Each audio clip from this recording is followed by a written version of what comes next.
அருட்பெருஞ்சோதி அருட்பெருஞ்சோதி தனிப்பெரும் கருணை அருட்பெருஞ்சோதி. எல்லா உயிர்களும் இன்புற்று வாழ்க, வள்ளல் மலரடி வாழ்க. அனைவருக்கும் காலை வணக்கம். ஆக்சுவலாக ரெகுலர் ஹோமியோ சிம்டம்ஸ் எப்படி கவனிக்கிறதா கிளாஸ் போயிட்டுருக்கு. இடையில ஒரு பேஷண்ட் வந்து என்ன பண்ணாங்கன்னா, அவங்க ஒரு ஃப்ரெண்டு வீட்டுக்கு போயிருக்காங்க. போய் ஆல்பம்லாம் பார்த்தா அதில் 15 பேர் காணுமா, 40-50 வயசு வரைக்கும். அதில் மெஜாரிட்டி பார்த்தோம்னா கேன்சரில் இருந்திருக்காங்க.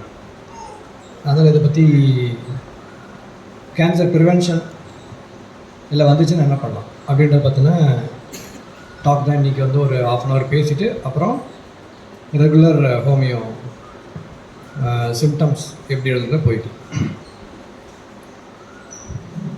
இப்போ வந்து கேன்சர் வந்து லாஸ்ட்டு 4-5 years அதிகமாக வருது அப்படின்னு எல்லாருமே ஃபீல் பண்ணியிருக்கோம். முக்கியமான காரணம் என்ன சொல்கிறாங்க அப்படின்னா, கோவிட் வந்து அந்த மாதிரி ஒரு விஷயங்களை தூண்டி விடுறதா வாய்ப்பு இருக்குதுன்னு வருது, இல்லைன்னு வருது. ஒன்று, கோவிட் வேக்சின்லேயும் இப்படி பிரச்சனைகள் வரலாம் அப்படின்னு கருத்துக்களும் இருக்குது, அப்படி இல்லைன்றது வருது. ஆனால் ஏன் அந்த 4 வருஷம் வருதுன்னு நம்ம யோசிக்கணும். 4 வருஷத்தில் ஏன் அப்படி ஒரு சேஞ்சஸ் வரும்? அப்போ ஏதோ சம் லிங்க் இருக்கிறதுக்கு வாய்ப்புகள் இருக்குது.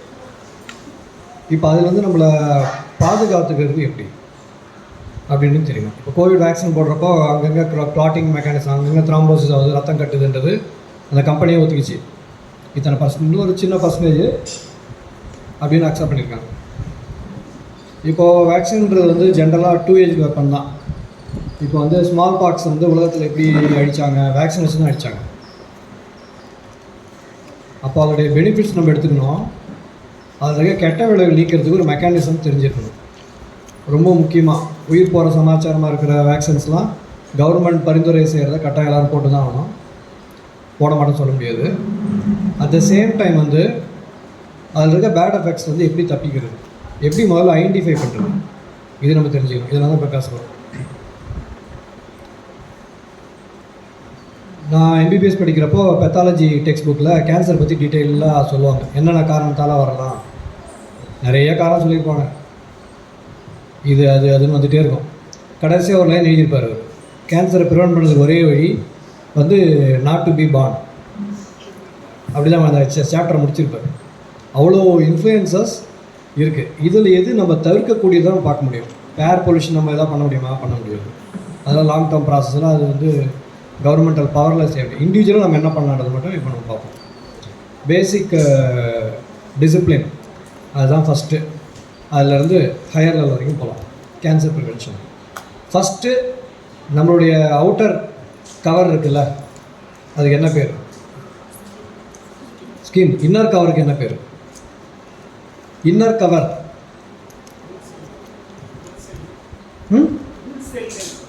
உள் இந்த செல்கள் கேட்கல, கவர் கேட்கல.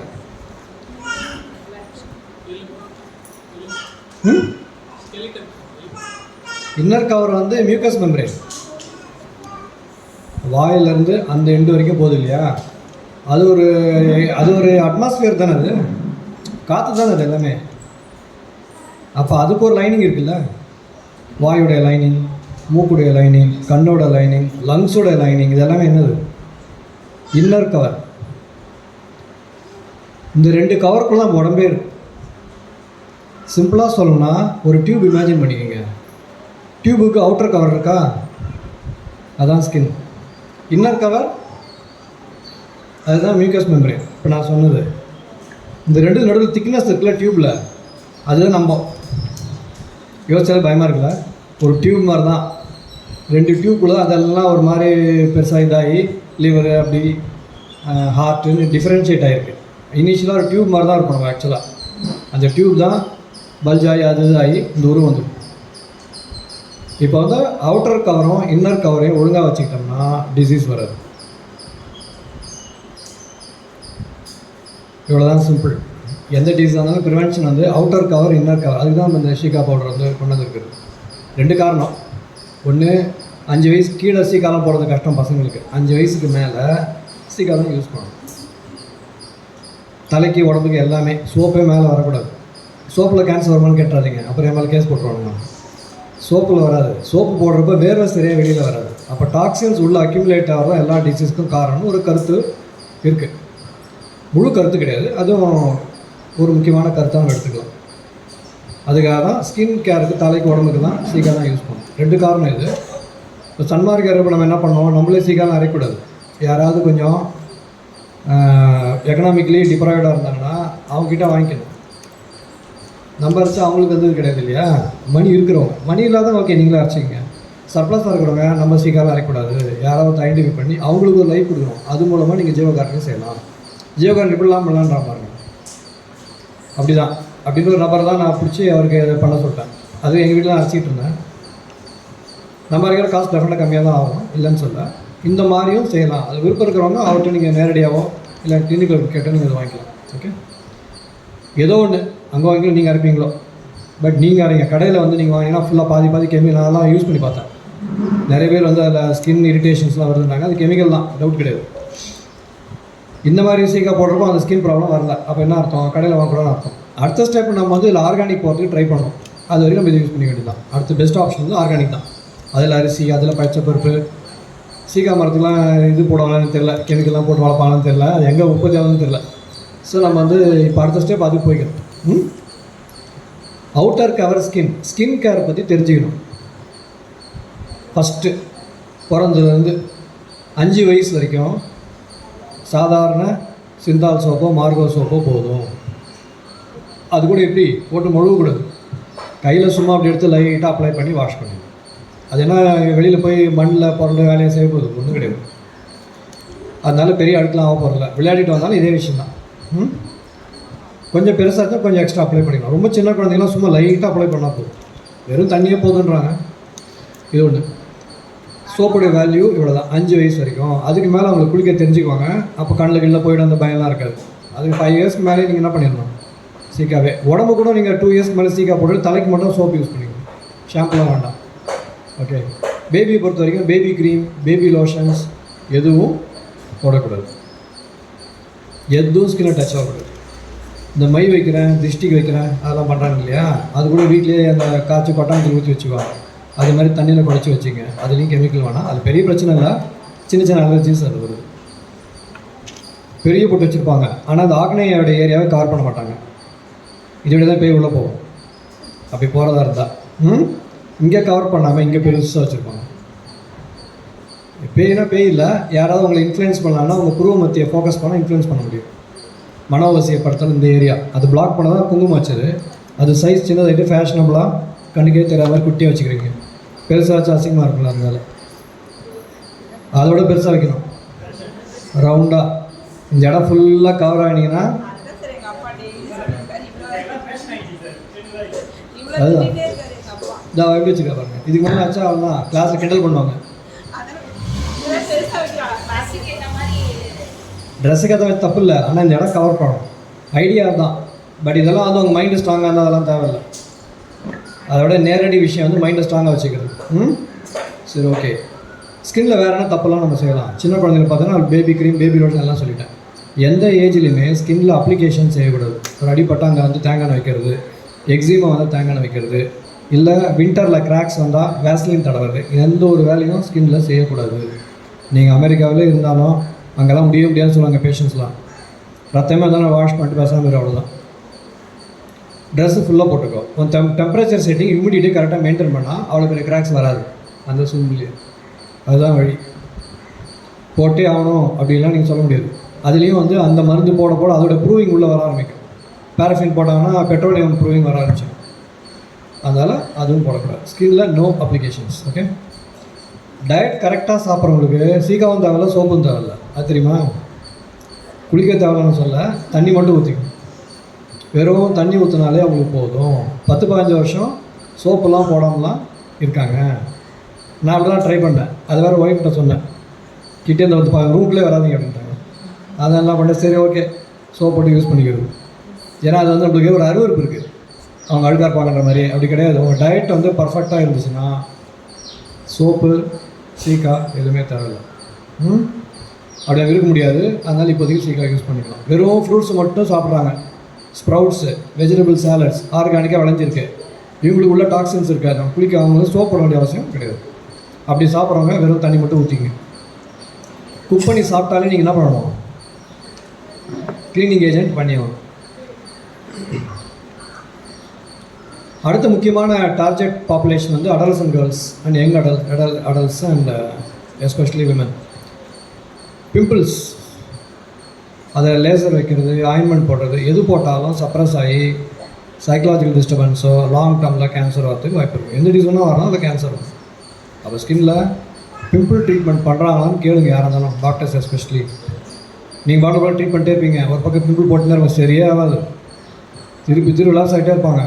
நான் அதை ஒத்துக்கவே மாட்டேன் அப்படின்னா அவங்க என்றைக்கும் க்யூர் ஆக போகிறாங்க, என்றைக்குமே அவங்க க்யூர் ஆக மாட்டாங்க.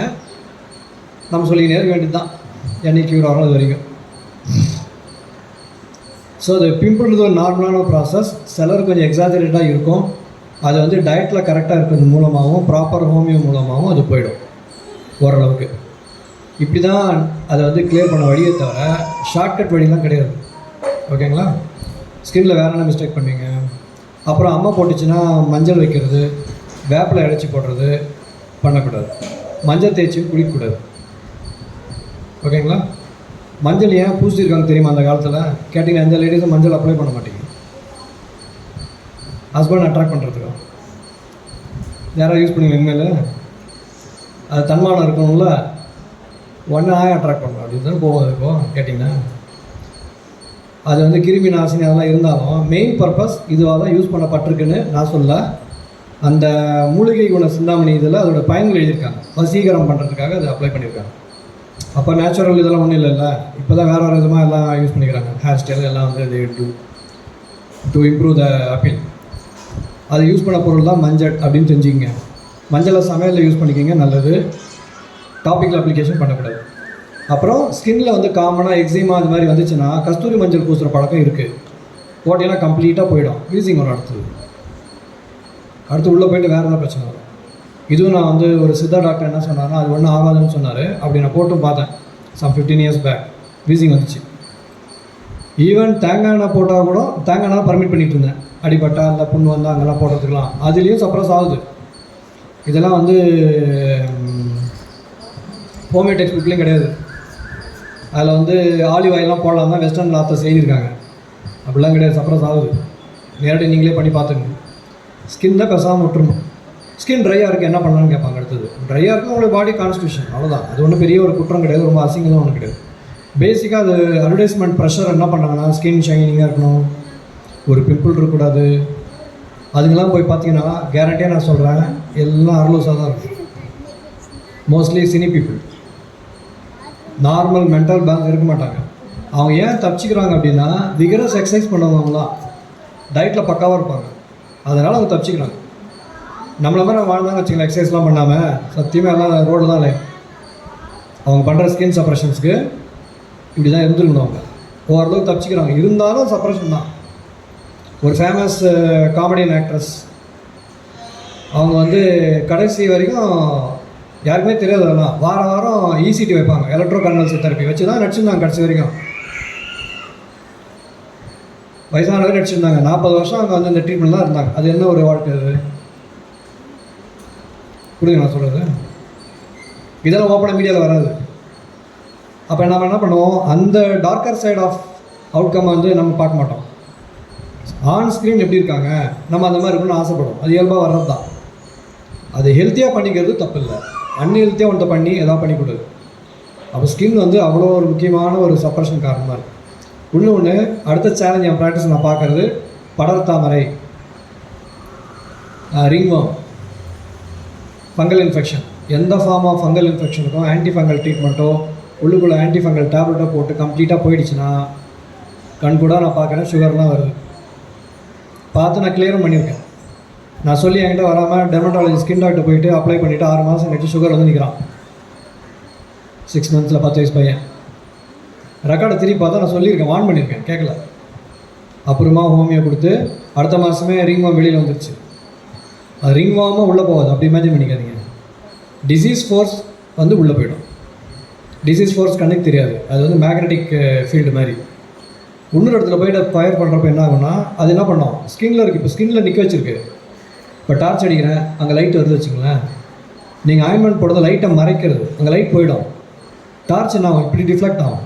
இது நேரம் அடுத்து என்ன பண்ணோம், டிசீஸ் ப்ராசஸ் பேங்க்ரஸை ஃபோக்கஸ் பண்ணுது, பண்ணும்போது சுகர் வந்துடும். லங்ஸை ஃபோக்கஸ் பண்ணிச்சுன்னா வீசிங் வரலாம், பிரெயினில் போனால் ஸ்ட்ரோக் வரலாம், ஹார்ட்டில் போனால் ஹார்ட் அட்டாக் வரலாம், எங்கே வேணால் அது போகலாம். அந்தந்த உடம்பாட்டுக்கு ஏற்ற மாதிரி வித்தியாசப்படும். டேஞ்சர் புரியுதா? அந்த ஹோல் வேர்ல்டு என்ன டேஞ்சர் வாழ்ந்துருக்கான்னு பாருங்கள். அதான் உலக பைத்தியமாயினா என்பது கேரண்டியாக 10ல் ஒரு 8 பாய்ஸு, 10ல் 7 கேர்ள்ஸ், அபவ் 10. அவங்க வந்து ஒரு ஹெல்த்தியான மனநிலை இல்லை. அது எவ்ரி 5 இயர்ஸ் ரொம்ப மோசமாக போகுது. அதனால வந்து இவ்வளோ சிக்கல்கள் பேரண்ட்ஸ் இப்போ ஃபேஸ் பண்ணிட்டு வராங்க. 25 இயர்ஸ் முன்னாடி இருந்தாலும் இன்றைக்கி இல்லை. அது காரணம் இந்த மாதிரியான அப்ளிகேஷன்ஸ் அதிகமாகிட்டு போகுது. சின்ன ஒரு மருள் வந்தாலும் இது பண்ண உடனே லேசர். ஹேர் நான் ஒன்று முக்கியமான விஷயம், ஹேர் வந்தால் லேசர் வச்சு எடுக்கக்கூடாது. அப்புறம் அந்த ஃபுல்லாக ஏதோ பண்ணி இந்த வேக்சின்லாம் பண்ணி எடுக்கிறாங்க, அது மாதிரிலாம் பண்ணக்கூடாது. ஷேவிங் தான் ஒரே வழி. ஹேர் க்ரோத் கேர்ள்ஸ்க்கு இருந்தால் ஷேவிங்ஸ் தான் ஒன்லி வே, வேறு எதுவும் பண்ணக்கூடாது. அதுலேயும் சீரியஸான சப்ரஷன்ஸ் வருது. இதெல்லாம் காமன் நடக்கிற விஷயம். இதெல்லாம் கேன்சராக கன்வெர்ட் ஆகும் 5 இயர்ஸ்லோ 10 இயர்ஸ்லோ 20 இயர்ஸ்லோ. மற்ற ஃபேக்டர்ஸ் ஆட் ஆகி எல்லாம் சேர்ந்து ஒரு வேலையை காமிக்கும். கேட்கும்போது டென்ஷனாக இருக்கிறீங்க, பெருமூச்சு வருது, ஐயோ நமக்கு அடுத்து கேன்சர் வந்துருப்பாரு. நீங்களாம் ரெகுலர் ஃபுட்டில் டயட்டில் அதெல்லாம் வராது, பயப்படாதீங்க. பண்ணக்கூடாது, தலைக்கு மட்டும்தான் ஃபியூ ட்ராப்ஸ் அப்ளை பண்ணிக்கலாம். ரைட்? பேசும்போதே டென்ஷன் வந்து எல்லாருக்கும். அதனால் அந்த பயம்லாம் வேணாம். நம்ம தான் தெரிஞ்சுக்கிறோம்ல, தெரிஞ்சுக்கும் போது தைரியமாக இருக்கணும், தெரிஞ்சுக்காத தான் பயப்படணும். ஸோ ஸ்கின்னில் வேறு என்ன அப்ளிகேஷன் பண்ணுவீங்க? அப்புறம் அடுத்தது வேர்க்குரு பவுடர். வேர்க்குரு பவுடர் எதுவும் ஒரே வார்த்தை எதுவும் சொல்லிட்டா ஏன் புரியும் பண்ண தெரியல, ஏதோ ஒன்று பண்ணிட்டு வந்துடுவாங்க. அப்புறம் அதுக்கு நம்ம தனியாக அதுவே லிஸ்ட்டே ஒன்று போட்டுருவோம். ஃபஸ்ட்லாம் வேர்க்குரு பவுடர், மஞ்சள், வேப்பலை, லைனாக மாய்ஸ்சரைசர், சன்ஸ்க்ரீன். அடுத்தது எதுவுன்ற வார்த்தைக்கு அர்த்தம் அதான். அப்படி எதாவது போடுறதெல்லாம் என்கிட்ட கேட்டுட்டு போகணும். அப்படி வச்சிங்களேன், ஒரே வேர்டு, அது புரியாதான் இவ்வளோ டீட்டெயிலாக பேச வேண்டியிருக்கு. அப்புறம் வந்து பேக்ஸ் போட்டு அதெல்லாம் ஃபேஸில் ரெடி பண்ணுறீங்களா, அதெல்லாம் சப்ரஷன் தான். பை கோல்டுனாலேயும் சப்ரஸ் ஆகும். ஸ்கின்னில் வந்து ஒரு ஃபைன் போர்ஸ் இருக்குன்னு வச்சுங்க, ஆல் ஓவர் த பாடி. அது வந்து டாக்ஸின்ஸை வெளியே ஏற்றிக்கிட்டே இருக்குது. இன்னொரு விஷயம் தெரியுமா, நீங்கள் ஒரு ஏரியாவில் பேக் போட்டிங்கன்னா மொத்த ஸ்கின்னும் ஸ்ட்ரைக் பண்ணணும், நான் வேலை செய்ய மாட்டேன்னு சொல்லுவேன். நான் சின்ன ஏரியா தானே போடுறேன், மற்ற ஸ்கின்னில் வேறு வந்துட்டு போட்டோம், அது ஒழுங்காக ஃபங்க்ஷன் அப்படி சொல்ல முடியாது. இதையும் கண்டுபிடிச்சிருக்காங்க. ஸ்கின்னில் ஒரு ஏரியாவில் நீங்கள் எது பண்ணாலும் அது என்ன ஆகுது, மொத்த ஸ்கின்னும் வேலை செய்யாதான். அதுக்குள்ளே ஒரு அசோசியேஷன் இருக்குது. இங்கே பிரச்சனை பண்ணால் நாங்களும் ஸ்ட்ரைக் பண்ணுது. அதனால் ஸ்கின் விஷயத்தில் ஜாக்கிரதையாக இருங்க. இது வந்து inner care, sorry outer care. ரொம்ப ஒபீடியண்டாக தலையாட்டுறீங்க. இன்னர் கேர்னு சொன்னால் இன்னர் ஸ்கின் தான் மியூக்கஸ் மெம்பரேன். இப்போ அதோட விஷயத்துக்கு போகலாம். அதில் மெயின் விஷயம் என்னது, பல்லுலேருந்து மூக்குலேருந்து கண்ணுலேருந்து ஆரம்பிக்கணும். கண்ணில் லைட்டாக அழுக்கெல்லாம் வருது இல்லையா, உடனே ஆயின்மெண்ட்ஸ் போடக்கூடாது. கண் ரொம்ப ரெட்டாக இருந்தாலோ இல்லாட்டா வந்து லைட்டுக்கு கண் கூசுகிற மாதிரி இருந்துச்சுன்னா அப்போ தான் நீங்கள் போய்ட்டு டாக்டரை காமிச்சு இதெல்லாம் போடணும். நான் நிறைய பேர் பார்த்துப்பீங்களா, வெறும் தண்ணி தொடச்சி விடுங்கன்னு சொல்லுவேன். ரொம்ப ரேர் தான். ரொம்ப ரெட்டிஷ் ஆச்சுன்னா கார்னியா அஃபெக்ட் ஆகிறதுக்கு வாய்ப்பு இருக்குது. அந்த சமயத்தில் நீங்கள் வந்து அட்டென்ஷன்லாம் விட்டுறக்கூடாது. மெயினாக வெளிச்சத்தை பார்த்தா கண்ணு கூசுதுன்னா இம்மீடியட் அட்டென்ஷன் பண்ணி ஐ டாக்டர் காமிச்சு நீங்கள் அந்த ட்ராப்ஸ் போட்டு கிளியர் பண்ணிக்கணும். கண்ணுடைய கேர். ஓகே. ஸோ வந்து கண்ணில் வேறு என்ன பிரச்சனை, too much of TV, cellphone, media viewing மொத்த சிஸ்டத்துக்கு அது பாதிக்கும். அது வந்து இன்னர் லைனிங் கிடையாது, கண்ணுன்னா அதையும் சொல்லிடுறேன். அடுத்தது மூக்கில் மூக்கு பிடி போடுறது, இந்த மாதிரி பெரியவங்களுக்கு ஸ்னிஃபிங், இந்த மாதிரி தைலம் தேய்ச்சிக்கிறது, இந்த மாதிரி வேலைலாம் பண்ண முடியாது. ஓகேங்களா. அடுத்தது மூக்கில் ஒழுவுது இல்லை, உடனே ஒரு கோல்டு ட்ராப்ஸ் போட்டு ஸ்டாப் பண்ணிக்கிறது. சைனரஸ்ட்டு, கோல்ட் ஆக்டு, நிறைய பிராண்ட்ஸ் இருக்குது. ஒரு ஆன்டிஸ்டிமினை போட்டு அதை சப்ரஸ் பண்ணிக்கிறது. இதெல்லாம் சப்ரஷன் தான். ஒழுவுனா கட்சி வச்சுக்கணும், அவ்வளோதான், வழி கிடையாது. அசிங்கம் வந்து லீவ் போட்டு வீட்டில் உட்காந்துடும் பசங்க. மற்றபடி அதை ஸ்டாப் பண்ணுறது. அது ரொம்ப இன்ஃபெக்ஷன் ஆகிடுச்சு, ஜுரம் வந்துச்சுன்னா அப்போ ஆன்டிபயோட்டிக் கொடுக்க வேண்டியது தான், அது வழி இல்லை. அதுவும் சப்ரஷன் தான். ஆனாலும் அதுக்கப்புறம் ஃபாலோ த்ரூ வித் ஹோமியோ போட்டு மேனேஜ் பண்ணிக்கணும். எஸ்பெஷலி ஹை ஃபீவர் இருந்தால். இது மூக்கு. காதில் ஒன்றும் பெருசாக பண்ண மாட்டீங்க. வாயில் வந்து பல் தேய்க்கிறது வந்து கரெக்டாக சாப்பிட்டா பல் தேய்க்க வேணாம்னு சொல்கிறாங்க. அதுமாதிரி தேய்க்காதவங்களாம் இருக்காங்க. அப்படி முடியல, கரெக்டாக சாப்பிட முடியலன்னா பல் தேய்ச்சி தான் ஆகணும். 2 வேளை காலையில் நைட்டு சாஃப்ட் ப்ரஷ் யூஸ் பண்ணிவிட்டு இந்த மாதிரி மூமெண்ட்டில் தேய்க்கணும். இப்படி தேய்க்கக்கூடாது. ஜென்ரலாக வந்து இந்த ஆயுர்வேதம் சித்தா பவுடர்ஸ் பெட்டராக இருக்குது தேன் இந்த ஃப்ளோரின் இருக்கிற இதை விட இது வந்து எனாமல் டேமேஜோட ஆகலை. ஸோ பல்லில் அந்த கேர் தெரிஞ்சுக்கோங்க. அப்புறம் டங் க்ளீனிங் பண்ணக்கூடாது, அதுவும் சப்ரஷன் தான். டங் வந்து க்ளீனாக தான் இருக்கணும். உங்கள் டைஜஷன் நார்மலாக இருந்தால் டங் இந்த மாதிரி இருக்கும். அவங்க ஒயிட் கோட்டிங்லாம் இருக்குன்னா அவங்க டைஜஷன் வீக்காக இருக்குன்னு அர்த்தம். அப்போ நீங்கள் எக்ஸசைஸ் பண்ணல, இல்லை உங்கள் உடம்பு நோய் இருக்குது, இல்லை தப்பாக சாப்பிட்றீங்க, இல்லை தப்பான பொருளை சாப்பிட்றீங்க, ஏதோ ஒன்று இருக்கணும். அதை நீங்கள் கிளியர் பண்ணி அது கிளியர் ஆகுதான்னு பார்த்துக்கணும். நம்மளுக்கு எவிடன்ஸ் அது இம்ப்ரூவ் ஆகிறதுக்கு. ஸோ ஓரல் கேர் இவ்வளோ தான். சாப்பிட்ற வாய்ப்பு அப்படிங்கன்னா இதெல்லாம் இம்பார்ட்டன்ட். ஓகே, இன்னர் லைனிங் அடுத்து எங்கே வருது? ஸ்டமக் வருது. லங்ஸுடைய இது என்ன? பொல்யூட்டட் ஏரியாவில் இருக்கக்கூடாது. எவ்வளோ முடியுமோ அவ்வளோ கூடிய வரைக்கும். மஸ்கிட்டோ ரிப்பலன்ஸ் அதெல்லாம் போடக்கூடாது, சாம்பிராணிலாம் போட்டு ஏற்றக்கூடாது. இதெல்லாம் இன்னர் லைனிங் லங்ஸுடைய கேர். அடுத்தது டைஜஷன். டைஜஷன் தான் மெயின் பிரச்சனையே. அங்கே தான் தகராறு ஆரம்பிக்கிறது. சாப்பிடக்கூடாத பொருளை சாப்பிட்றதா தான், சாப்பிடக்கூடிய பொருளையும் நிறைய சாப்பிட்றது, இதெல்லாம் பிரச்சனை தான் முடியும். டைஜஷனை வந்து நீங்கள் அது ஒரு ஒடுக்கம் இருக்கு இல்லையா? பசிக்கும் போது தான் சாப்பிடணும், எப்போ பசிக்குதோ சாப்பிட்ணும், எவ்வளோ பசிக்குதோ அவ்வளோதான் சாப்பிட்ணும், என்ன சாப்பிட்ணுமோ அதை தான் சாப்பிடணும். இவ்வளோ தான் 4 பிரின்சிபிள். இதெல்லாம் பல மாதிரி எடுத்தாச்சு, உங்களுக்கு தெரியும் நினைக்கிறேன். ஸ்டமக்கில் அப்படியே கீழே வந்தோம்னா பெருங்குடல். கான்ஸ்டிபேஷன் ஆகவே கூடாது. கான்ஸ்டிபேஷன் ஒன்றாவது முக்கியமான காரணம்னு சொல்கிறாங்க கேன்சருக்கு சித்தா மெடிசனில். கான்ஸ்டிபேஷன் தான் மதர் ஆஃப் ஆல் டிசீசஸ். இதில் சித்தா சிஸ்டமில். மற்ற சிஸ்டம் அவ்வளோ ஒரு வலியுறுத்தி சொல்கிறது இல்லை. ஏன்னா டாக்ஸின்ஸ் உள்ளே இருக்குல்ல, அந்த டாக்ஸின்ஸ் இதோட தான் சிஸ்டம் வந்து விட்டு போயிட்டு கேன்சராக கன்வெர்ட் ஆகுது. அதனால் கான்ஸ்டிபேஷன் எந்த காரணத்துக்கும் இருக்கக்கூடாது. அது தனி கிளாஸ், இப்போது இருக்கக்கூடாதுன்னு தெரிஞ்சுங்க. அப்புறம் 6 மாதத்துக்கு ஒரு முறை அந்த பேதிக் மருந்து சாப்பிடலாம். ஆனால் ப்ராப்பர் கைடன்ஸோடு அது பண்ணணும். தப்பாக பண்ணிங்கன்னா அதுலேயும் பிரச்சனை வரும். அது நம்ம அடுத்த கிளாஸில் பேசிக்கலாம். இது முடிஞ்சது. யூரினரி ட்ராக்லாம் ஒன்றும் பெருசாக கண்ட்ரோலுக்கு எதுவும் கிடையாது இல்லை, அதனால் முன்னாடி பண்ண முடியாது. வேறு என்ன இன்னர் லைனிங்கில்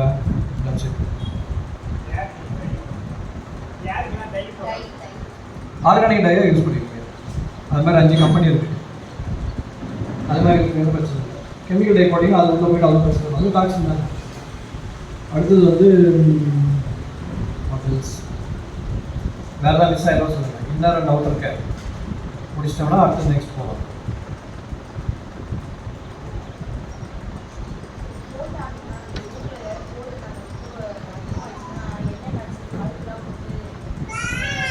எதுவுமே பண்ணக்கூடாது சொல்லுங்க. மூக்கில் ஸ்ட்ரீக் பண்ணுறதெல்லாம் எதுவுமே வேண்டாம். அதிகமாக நீங்கள் பண்ணாங்க டாக்டர் போயிட்டு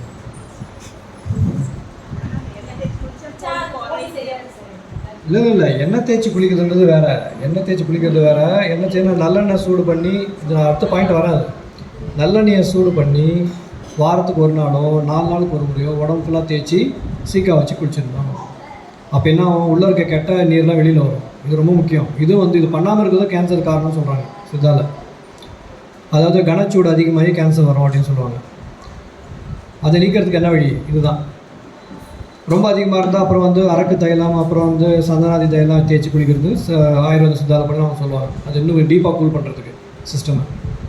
ஹீட் அதிகமாக போகாமல் பார்த்துக்கணும், கம்மியாக போகாமல் பார்த்துக்கணும். அதுக்கேற்ற மாதிரி நீங்கள் டைட்ரேட் பண்ணிக்கணும். Weekly once and 4 days. அது சிம்பிளான வழி வள்ளலார் சொல்கிறது வந்து நல்லெண்ணெய் சூடு பண்ணி அதில் வித்தவுட் வெள்ளைக்கரசாங்கனையும் மஞ்சக்கரச இலையை போட்டுட்டு அப்ளை பண்ணி வாஷ் பண்ணிக்கிறது. 5 to 20 minutes அவங்க உடம்புக்கு ஏற்ற மாதிரி நீங்கள் பண்ணிடணும். அன்றைக்கி மட்டும் இளநீர் இதெல்லாம் குடிக்கக்கூடாது, சிஸ்டம் ரொம்ப கூலாயிடும்.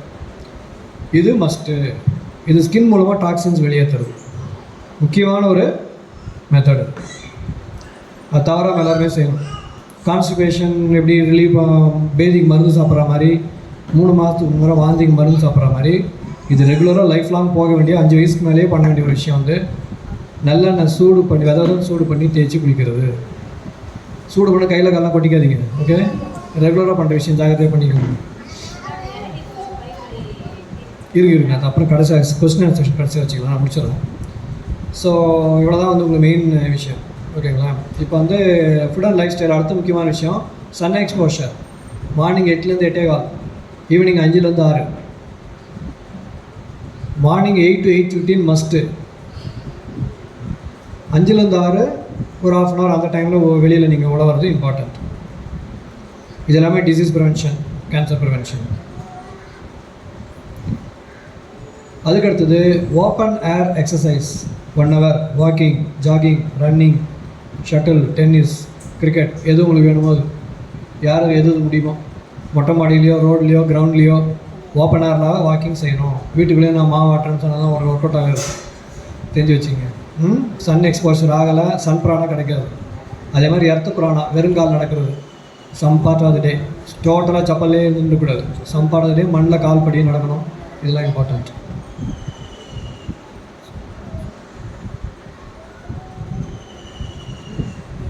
அடுத்தது ஃபுட் செக்ஷன் போயிடலாமா? என்றைக்கோ ஒரு நாள் பண்ண தப்பு இல்லை, ரெகுலராக அடக்கக்கூடாது. ஓகே, ஜலம் அடக்கல், மலம் அடக்கல் இதெல்லாம் கூடாது. சித்தா புக்கில் டீட்டெயிலாக எழுதியிருக்காங்க. அதெல்லாம் ரெகுலராக பண்ணக்கூடாது சோம்பேறித்தனத்தில். என்றைக்கோ ட்ராவலில் போகிறீங்க, வழி இல்லை, அதெல்லாம் ஒன்று ஆகிடும். ஓகே, ஃபுட்டை பற்றி போயிடலாம் குயிக்காக. ஃபுட்டில் ஃபஸ்ட்டு கேன்சர் ப்ரிவென்ஷனுக்கு முதல் விஷயம் என்ன? Avoid animal protein. அனிமல் ப்ரோட்டீன்னா என்ன? பால், தயிர், ஆடு, மாடு, கோழி எல்லாம் அனிமல் சோர்ஸ் மொத்தம் கம்ப்ளீட் அவாய்ட் பண்ணியே ஆகணும். முதல் ஸ்டெப் ஃபுட்டில். ரெண்டாவது மிகப்பெரிய எனிமி இது ஃபுட்டில், coloured foods. Very good. Outside foods, food additives, colouring agents. Outside ஃபுல்லாக கலர் படம் கிடைக்கிறது இல்லை, ப்ரிசர்வேட்டிவ்ஸ், ஆல் தோஸ் ஸ்டார்ஸ். ஒரே லைனில் அவுட் சைட் ஃபுட்னு வச்சுக்கோங்க.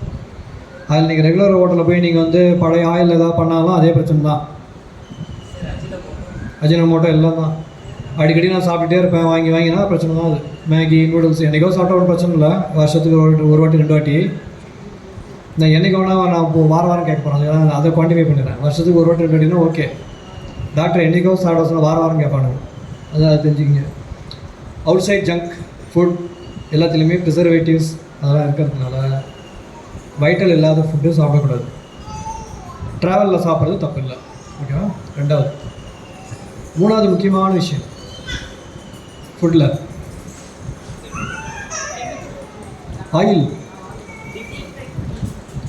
ஆயிலே கூடாதான். போதுமா? ஆயில் ஃப்ரீ குக்கிங் கற்றுக்கணும். Oil free cooking.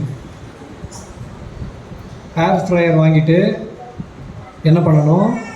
ஒரு போர்ஸ்லின் ஆர் அயன் மெஷ், அதுக்கு மேலே உங்கள் ஃபுட் ஸ்டஃப்ஸை வச்சு நீங்கள் சமைச்சிக்கணும். ஸ்ட்ரெயிட்டாக வைக்கக்கூடாது, அந்த டெஃப்லான் மேலேயோ அது மேலேயோ வைக்கக்கூடாது. ஏன்னா அதுவே ஒரு கார்சினோஜனாக இருக்கும். கொஞ்சம் ஹைட்டில் வச்சுட்டு நீங்கள் கட் பண்ணிங்கன்னா ஒரு 90% ரெகுலராக ஆயில் யூஸ் பண்ணுறோடைய பேட் எஃபெக்ட்ஸை டிலே கட் பண்ணிடலாம். ஓகேங்களா? இது ஒரு வழி. ஆயிலை கட் பண்ண இன்னொரு வழி இருந்தது.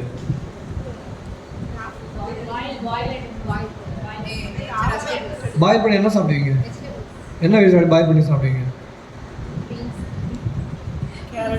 அதுதான் ஆயில் ஃப்ரீ குக்கிங். அதான் சாப்பிட வழங்கலையே. டேஸ்டியாகவும் இருக்கணும் அண்டு வந்து மனசு வருத்தப்படாமல் சாப்பிடணும். என்ன பண்ணுவீங்க?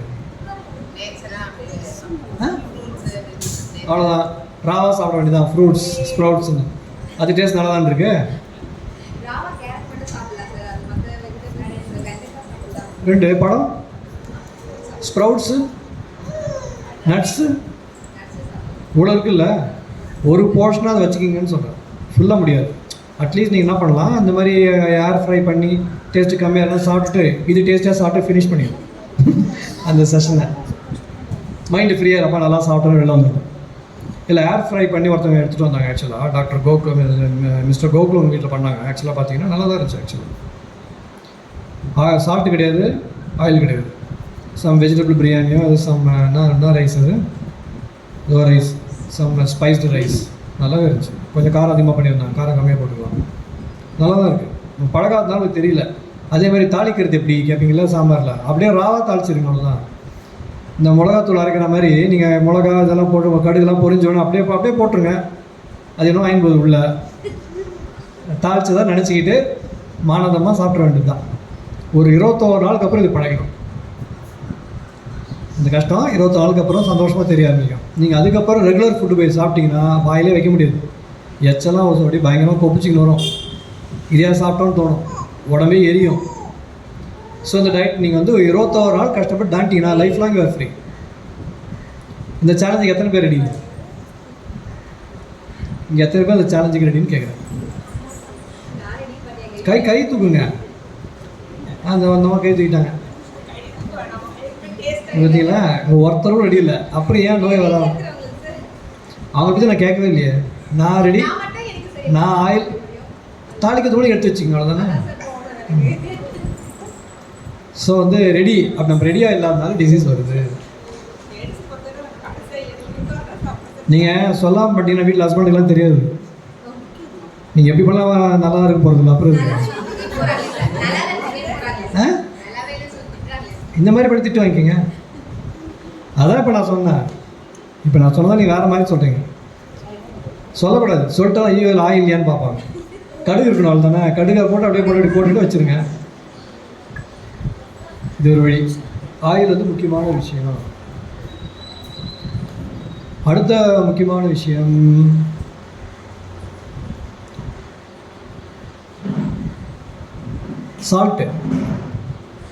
சால்ட்டு தேக நஷ்டத்தை உண்டாக்கும் வள்ளலாரும் சொல்கிறாரு, சயின்ஸும் சொல்லுது. அப்போ என்ன பண்ணணும்? எவ்வளோ முடியுமோ அவ்வளோ குறைச்சிக்கணும். சால்ட்டை குறைச்சிக்கணும். ஃபுல்லாக முடியாது, ஒரு ஆஃப் சால்ட்டாக அது வாங்க. ஒரு பேஷண்ட்டுக்கு 160 110 பிபி, கொஞ்சம் ரைட்டு கை ரைட்டு கால் சடனாக வராமல் போயிடுச்சு. டிரான்சியன்ட் இஸ்கீமிக் அட்டாக், ரெக்கவர் ஆயிடுச்சு. 42 வயசு தான் அது. இமீடியட்டாக ஃபோன் வந்துச்சு. நான் நியூரோ பார்க்க சொன்னேன். போய் பார்த்துட்டு எம்ஆர்ஐ பண்ணி பார்த்தீங்கன்னா லெஃப்ட்டு பிரெயினில் வந்து சர்க்குலேஷன்ஸ் கொஞ்சம் மெலிசாக போயிட்டுருக்கு. இந்த கெரோட்டிட் பிரெயினுக்கு போகிற குழா, ரத்த குழா வந்து கொலஸ்ட்ரால் அண்ட் கால்சியம் டெபாசிட்ஸ் இருக்குது. 42 வயசு தான். இந்த வயசில் சாப்பிட்ற ஆயில் வந்து அந்த வயசில் வேலைக்காகும். தெரியுதா ஏன் ஆயில் ஃப்ரீ குக்கிங்னு? Oil free cooking important. ஃபஸ்ட்லேருந்தே பழகிட்டிங்கன்னா அது யாருக்கும் தெரியாது. ஃப்ரூட்ஸ் நிறைய வச்சுக்கிட்டு, ஸ்ப்ரவுட்ஸ்லாம் வச்சுக்கிட்டு, சும்மா கொஞ்சமாக சாதம் 2 இட்லி அது ஒன்றா டேஸ்ட்டே பண்ணி சாப்பிட்டுங்க. ஃபஸ்ட்டு என்ன பண்ணணும்? எடுத்தோன்னா ஃபுல்லாக முடியாது இல்லையா? ஒன்று முதல்ல ஆரம்பிச்சிட்டிங்கன்னா அப்படியே ஒன்று ஒன்றா ஆட் பண்ணிட்டே போகும். ஏக்தமில் முடியாதவங்களுக்கு இந்த ரூட்டு ஆரம்பிக்காமல் இருந்துடக்கூடாது. ஓகே, இப்படி ஆரம்பிக்கிறதுக்கு எத்தனை பேர் ரெடி? கை தூக்குங்க. மொத்த பேர் ரெடியாக இருக்கும். இதுவும் கை தூக்க மாட்டீங்க. நீங்கள் இப்படி தூக்கக்கூடாது, மற்றவங்க தெரியணுங்களா? Head counts, right. ஓகே, இத்தனை பேர் ரெடி. அப்போ இதுதான் ப்ராக்டிக்கலாக பாசிபிள். அப்போ நீங்கள் ஃபஸ்ட்டு என்ன பண்ணுங்கள்? ஃப்ரூட்ஸ் கன்சம்ஷனை அதிகப்படுத்துங்க. இப்போது 4 இட்லி சாப்பிட்றவங்க, 4 தோசை சாப்பிட்றவங்க என்ன பண்ணணும்? 2 தான் சாப்பிட்ணும். மிச்சம் 2 போர்ஷனுக்கு வாழைப்பழமோ மாம்பழமோ சாப்பிட்ருங்க. 50% ஆயில் அண்ட் சால்ட் வந்து கட்டு. எப்படி? இந்த டெக்னிக் ஈஸியாக இருக்குல்ல? 3 வேளை அதே மாதிரியே சாப்பிடும். நைட்டில் பழம் சாப்பிட்டா சளி பிடிக்கிறதுலாம் பயப்படாதீங்க. அப்படி பிடிக்கிறவங்க மட்டும் விட்டுருங்க. அவங்க ஒரு வேளை மார்னிங்கே ஃபுல்லாக சாப்பிட்ருங்க, 2 வேளை நார்மலாக சாப்பிட்ருங்க. 1/3 நீங்கள் கட் பண்ணிடலாம். இது ஆரம்பத்தில். ஒரு ஸ்டேஜுக்கு அப்புறம் உங்களுக்கு பழமே பிடிக்க ஆரம்பிச்சிடும். அப்போ என்ன பண்ணணும்? அப்படியே 1 தோசை 3 வாழைப்பழம், அப்புறம் ஃபுல்லாக வாழைப்பழம் காலையில் எழுந்த ஒன்று. உங்களை ஆக்சுவலாக வேலையை மிச்சப்படுத்துகிறேன் லேடிஸ்க்கெலாம். எங்கே கேட்குறீங்க? ஒன்றும் கேட்க மாட்டீங்களே. உங்களுக்கு வேலையை மிச்சப்படுத்திட்டு இருக்கிறேன். வேலையே இல்லை உங்களுக்கு. கிச்சனில் உட்காந்து எழுதுட்டு வேணாம். அதை தொடச்சி இது பண்ணிக்கின்னு அதில் கரப்பா முடிச்சு வர வச்சுக்கிட்டு அதை ஓட்டிக்கிட்டு அதெல்லாம் வருது இல்லை? இதெல்லாம் வராது ஆயில் ஃப்ரீ குக்கிங்கில். ஓகே, என்ன ஒன்று, வீட்டு மக்களும் இருக்க மாட்டாங்க வீட்டில், அவங்களும் ஓடுவாங்க. அந்த ரிஸ்க் இருக்குது. ஓகே, இப்போ வந்து நீங்கள் வந்து சால்ட்டு ஃப்ரீ ஏதாவது சொன்னேன் இல்லையா இருக்குது? இந்த மாதிரி ரைட் ஹேண்டு ரைட் கால் வரல, இமீடியட்டாக நியூரோ பார்த்துட்டு ஒரு பிளட்டு கிளாட் ஆகாமல் இருக்கிறதுக்கு ஒரு மருந்து, பிபிக்கு 2 மருந்து, கொலஸ்ட்ராலுக்கு 1, இன்னும் 1 2 6 மருந்து வந்து சிப்பியாக இருக்குது 42 வயசில். எல்லாம் பார்த்துட்டு இந்த ரத்தம் வரைகிறதுக்கான இது மட்டும் போட சொன்னேன். வேறு எதையும் போட சொன்னேன். பிபி எவ்வளோ? 160 110. Okay, cholesterol 250. எல்லா பேராமீட்டரும் அழிவிட்டு இருந்துச்சு. அஃப்கோர்ஸ் ஹோமியோக் ஹிஸ்ட்ரிலாம் எடுத்துகிட்டேன். அவருக்கு மருந்து ஆரம்பிக்கிறதுக்கு முன்னாடி டயட்டில் போட்டுட்டு ஹோமியோ ஸ்டார்ட் பண்ணிட்டேன். வாட்டர் டோஸ் மில்லிசிமலில். ஒரு பெரட்டா கார்டு வந்துச்சு அவருக்கு. பெரட்டா கார்டு வந்து சைல்டுஹுட்லேருந்து வருது அவருக்கு. சைல்டுஹுட் ஹிஸ்ட்ரி அதுலேருந்து க்ராக் ஆகி இப்போ வந்து ஒரு பெரட்டா கார் இல்லாட்ட பெரட்டா பாஸ் எடுத்து ஏதோ ஒன்று வரணும். பெரட்டா கார் 0 பரோன்னு ஆரம்பிச்சுட்டு வீக்லி ஒன்ஸ் போடுறதுக்கு கொடுத்துட்டேன். ஒன்ஸ் இன் 3 days போடுறதுக்கு கொடுத்துட்டேன். ஒரு 1 வீக் தான் போட்டிருப்பாரு. எனிவே டயட்டில் மெயின் ரோல் இதில் புரியுதுக்காக சொல்கிறேன். Complete oil free, complete salt free. Okay, போட்டாச்சு. வித்தின் 10 டேஸ்க்குள்ளே அவர் பிபி வந்து 180 110லேருந்து 120 80 ஒரே 10 நாளில் 2 பிபி மாத்திரம் அவுட்டா. நீங்கள் வருஷம் ஃபுல்லாக சாப்பிட்டு அது ஒரு சப்பரஸ், அதில் ஒரு கேன்சர் வரும். மாடர்ன் மெடிசன் எமர்ஜென்சி யூஸ் பண்ணது நல்லது. சுகர் கண்ட்ரோலுக்கே வரல, எந்த சிஸ்டம் கிளியர் பண்ண முடியல, அப்போ சுகர் மாத்திரை போட்டு தான் ஆகணும். பிபி வந்து ஹோமியோவில் சித்தாலும் சரி பண்ண முடியல, டயட்டில் முடியல, இங்கிலீஷ் வந்து போட்டு தான் ஆகணும். இதெல்லாம் வந்து கம்பல்சரி சுச்சுவேஷன்ஸ். அதுக்கு முன்னாடி இதெல்லாம் ட்ரை பண்ணி பார்த்துக்கணும். இப்போ 2 மாத்திரை எலிமினேட் ஆயிடுச்சு, ஒரே மாத்திரை தான் அட்வைஸ் பண்ணியிருக்குது. கொலஸ்ட்ரால் வந்து 249லேருந்து 139 கூட வந்துருச்சு வித்தின் 10 டேஸ்க்குள்ள. இப்போ என்ன ஆகும், டெபாசிட் ஆனதெல்லாம் சிஸ்டம் எடுக்க ஆரம்பிச்சிடும். தப்பிச்சிட்டாரா? இப்போ அந்த கொலஸ்ட்ரால் குறைக்கிற மாத்திரையும் சைடு எஃபெக்ட் நிறைய வருதுன்னு சொல்கிறாங்க. அட்டர்வாஸ்டாட்டின் இந்த மாதிரி குரூப்லாம் இருக்கு இல்லையா, அதெல்லாம் ஸ்டாட்டின்ஸ் குரூப்பே ரிஸ்க்குன்றாங்க, அதுவும் கேன்சர் ப்ரொடியூசிங்னு வேணால் சொல்கிறாங்க.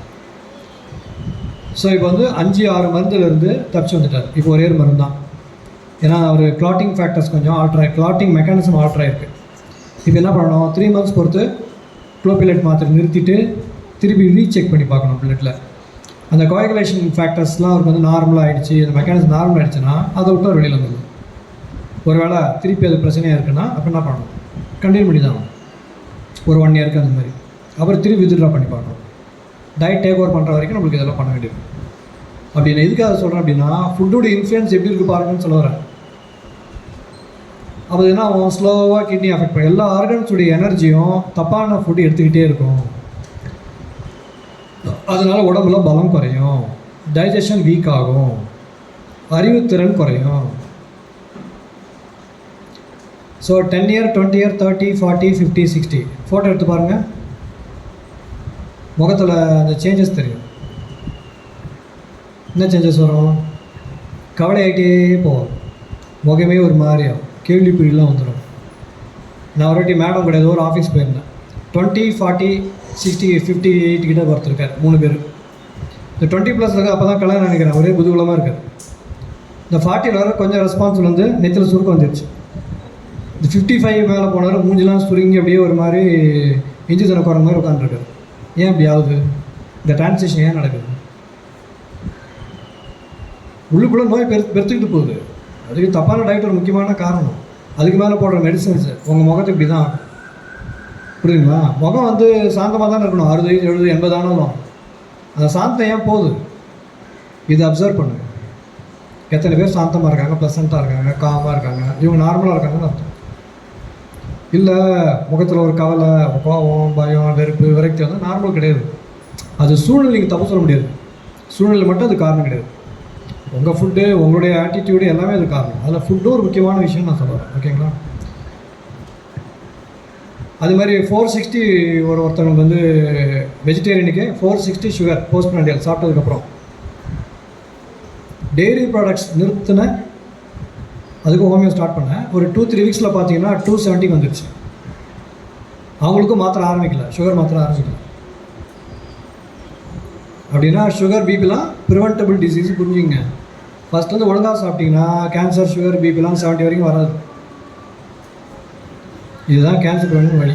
ஓகேங்களா? ஃபுட்டில் வந்து சால்ட்டு சொல்லியாச்சா, வேறு என்ன அடுத்த டாக்ஸின்ஸ் ஃபுட்டில் வரத்துக்கு வாய்ப்பு இருக்குது? இப்போ என்னென்ன சொல்லியிருக்கோம், ஃபுட்டில் என்னென்ன சொல்லியிருக்கோம்? Animal protein, outside food, oil, salt, அப்புறம் அதெல்லாம் அவுட் சைட். வேறு அடுத்தது ஆர்கானிக். கூடிய வரைக்கும் ட்ரை பண்ணணும், முயற்சி பண்ணால் கிடைக்கும். அப்போ என்ன பண்ணோம், நம்மளுடைய ஏர்னிங்குடைய எக்ஸ்பெண்டிச்சரை எப்படி செலவு பண்ணணும்னு கணக்கு இருக்குது. தேவையில்லாத விஷயத்தெல்லாம் செலவு பண்ணாமல் மணியை சேர்த்து வச்சா தான் ஆர்கானிக் ஃபுட்லாம் வாங்க முடியும். நம்ம என்ன பண்ணுவோம், தேவையில்லாததுக்கு இதெல்லாம் கட்டாயம் பண்ணியே ஆவேன். நான் மொட்டடிக்க இங்கேருந்து திருப்பதிக்கு இப்போ 40 பேரை கூப்பிட்டு போவேன், இந்த மாதிரி நமக்கெல்லாம் பண்ணியிருந்தோம்னா காசு யாருக்கு என்றைக்குமே பத்தாது. அடுத்து இதை பண்ணி தான் ஆவேன், இந்த சாங்கியத்தை பண்ணுவேன், அதை பண்ணுவேன்னு பண்ணுவேன்.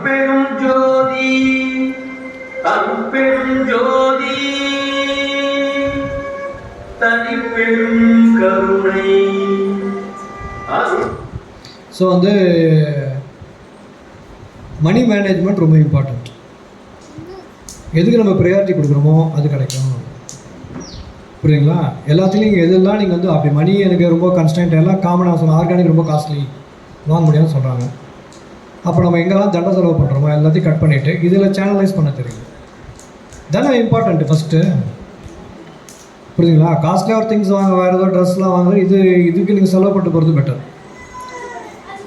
பெருசாக வீடு கட்டுறதுக்கு சின்னதாக கட்டிக்கலாம், அது மெயின்டைன் பண்ணுறது ஈஸி. பெருசாக கேட்டு அவஸ்தப்படுறீங்களா? அந்த மாதிரி எல்லா இடத்துலையுமே மேரேஜ் எல்லாத்துலேயுமே சிக்கனம் செய்யணும். அப்போ தான் உங்களுக்கு இதெல்லாம் பண்ண முடியும், இதுவும் பண்ண முடியும், அதுக்கப்புறம் அன்னதானம் மற்றெல்லாம் பண்ண முடியும். ஓகே, அடுத்தது வந்து ஆர்கானிக் ஃபுட். ஆர்கானிக் ரமேஷ் ஒருத்தவங்க இருக்கார், பண்ணிகிட்ருக்காரு. சப்போர்ட் நம்ம யாரும் சப்போர்ட் பண்ணுறதில்ல, போகிறதில்ல, பார்க்குறதில்ல, இன்ட்ரெஸ்ட் போயிடும் அவங்களுக்கு. ரொம்ப எந்தோ ஆரம்பித்தார், சப்போர்ட் யாரும் பண்ணல, அப்படியே குறைச்சிட்டு வந்துட்டார். அதனால் நமக்கு கிடைக்கல. கிட்டத்தட்ட ஒரு மார்க்கெட் ரேட்டுக்கே கொடுத்தாரு. நம்மளை மாதிரி முட்டாளம் யாருமே இருக்க மாட்டோம், நான் உட்பட. ஓகே, அடுத்தது வேறு ஓல்டு ஆர்டிக்கிள் ஆஃப் ஃபுட். ஒரு ஃபுட்டு நீங்கள் குக் பண்ணிட்டீங்கன்னா 4 மணி நேரம் தான் லைஃப் அதுக்கு. ஃப்ரூட்ஸ்லாம் ரெஃப்ரிஜரேட் பண்ணலாம், தப்பு இல்லை. வெளியில் வச்சுட்டு நார்மல் டெம்பரேச்சர் வந்ததுக்கப்புறம் அதை சாப்பிடணும். ஒரு ஃபுட்டு சமைச்சு 4 மணி நேரம் தாண்டிடுச்சுன்னா இட்ஸ் அ பாய்சன், சாப்பிடக்கூடாது. மதியானம் மட்டும் நைட்டுக்கு அட்ஜஸ்ட் பண்ண சொல்லக்கூடாது, ஹஸ்பண்ட்லாம் ஃப்ரெஷ்ஷாக தான் குக் பண்ணணும். அது என்ன பண்ணிடணும், தட்டில் ஃப்ரூட்ஸ் எடுத்து வச்சுட்டு வந்துடணும். அவ்வளோ நைட்டு என்ன ஃப்ரெஷ்ஷாக கொடுன்னு கேட்டாங்கன்னா ஃப்ரூட்ஸ் கொடுத்துட்டு வந்துடுங்க. எவ்வளோ ஈஸியாக இருக்கு பாருங்கள். மார்னிங் ஃப்ரூட்ஸ், நைட் ஃப்ரூட்ஸ், மதியானம் மட்டும் நீ குக் பண்ணால் போதும். மிச்ச நேரம் நீங்கள் ரீல்ஸு ஷார்ட்ஸ்லாம் பார்த்துட்டு ஃப்ரெண்ட்ஸ் கூட கதை அடிச்சுட்டுருக்கலாம். அடுத்த முக்கியமான விஷயம் எல்லாம் மிஸ் பண்ணிட்டீங்க, யாரும் சொல்லாத. தண்ணி இல்லை, ஃபுட்டு வரலாம் ஃபஸ்ட், ட்ரிங்க்ஸ்க்கு அப்புறம் வரலாம் ஃபுட்.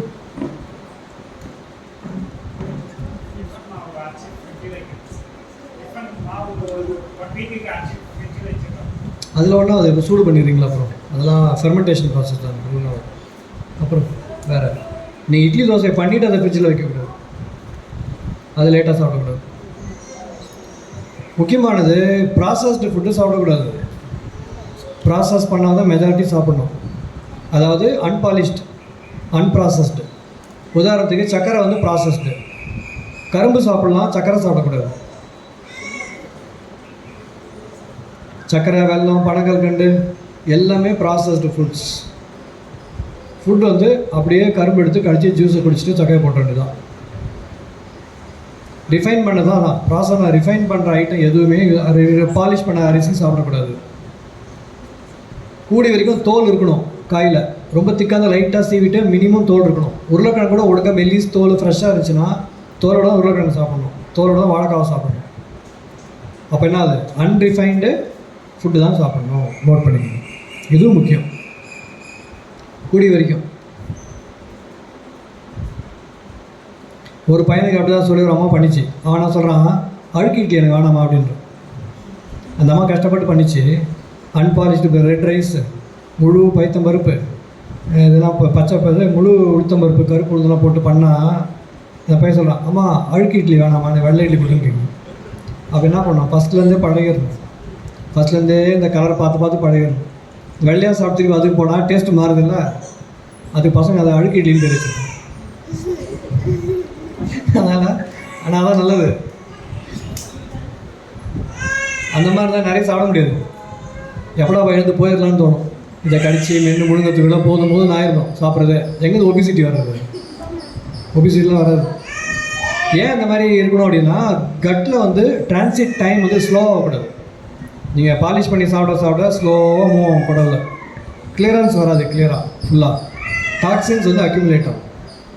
அதனால் நீங்கள் கூடிய வரைக்கும் இப்போ துவரம் பருப்புலாம் அப்படி கிடைக்காது, பட் நீங்கள் பச்சை பயிர் அப்படி யூஸ் பண்ணலாம், உளுத்தம் பருப்பு யூஸ் பண்ணலாம், அரிசி யூஸ் பண்ணலாம். வேறு என்ன, தண்ணியை பொறுத்த வரைக்கும் பாதியாக காய்ச்சி ஆர்ஓ வாட்டரோ இந்த வாட்டரோ பாட்டபிள் வாட்டர் குடிக்கிற மாதிரி தண்ணியை 5 லிட்டர்னால் 2 லிட்டர் பாதியாக சுண்டை காய்ச்சி விததுன்னு குடிக்கணும். தண்ணி குடிக்கிற டிசிப்ளின் அதுதான். ஐஸ்டு வாட்டர்லாம் குடிக்கக்கூடாது. வேறு ஃபுட்டை பொறுத்த வரைக்கும் இது ஃபுட் அண்ட் ட்ரிங்க்ஸ். டீ காஃபிலாம் யாரும் கட்ட வேண்டியது தான். டீ காஃபி, நான் க்ரீன் டீ குடிக்கிறேன், அந்த டீ குடி, அந்த கதையெல்லாம் கிடையாது. அதெல்லாம் நர்வஸ் பாய்சன் தான். ஸோ இதெல்லாம் நம்ம அவாய்ட் பண்ணிடணும். காலையில் எழுந்து என்ன குடிக்குதுன்னு கேட்குறாங்க. ரைஸ் கஞ்சி குடிச்சிங்க, புழுங்கல் அரிசி கஞ்சி குடிச்சிங்க, இல்லை சுடு தண்ணி குடிச்சிங்க, ஓட்ஸ் கஞ்சி குடிச்சிங்க,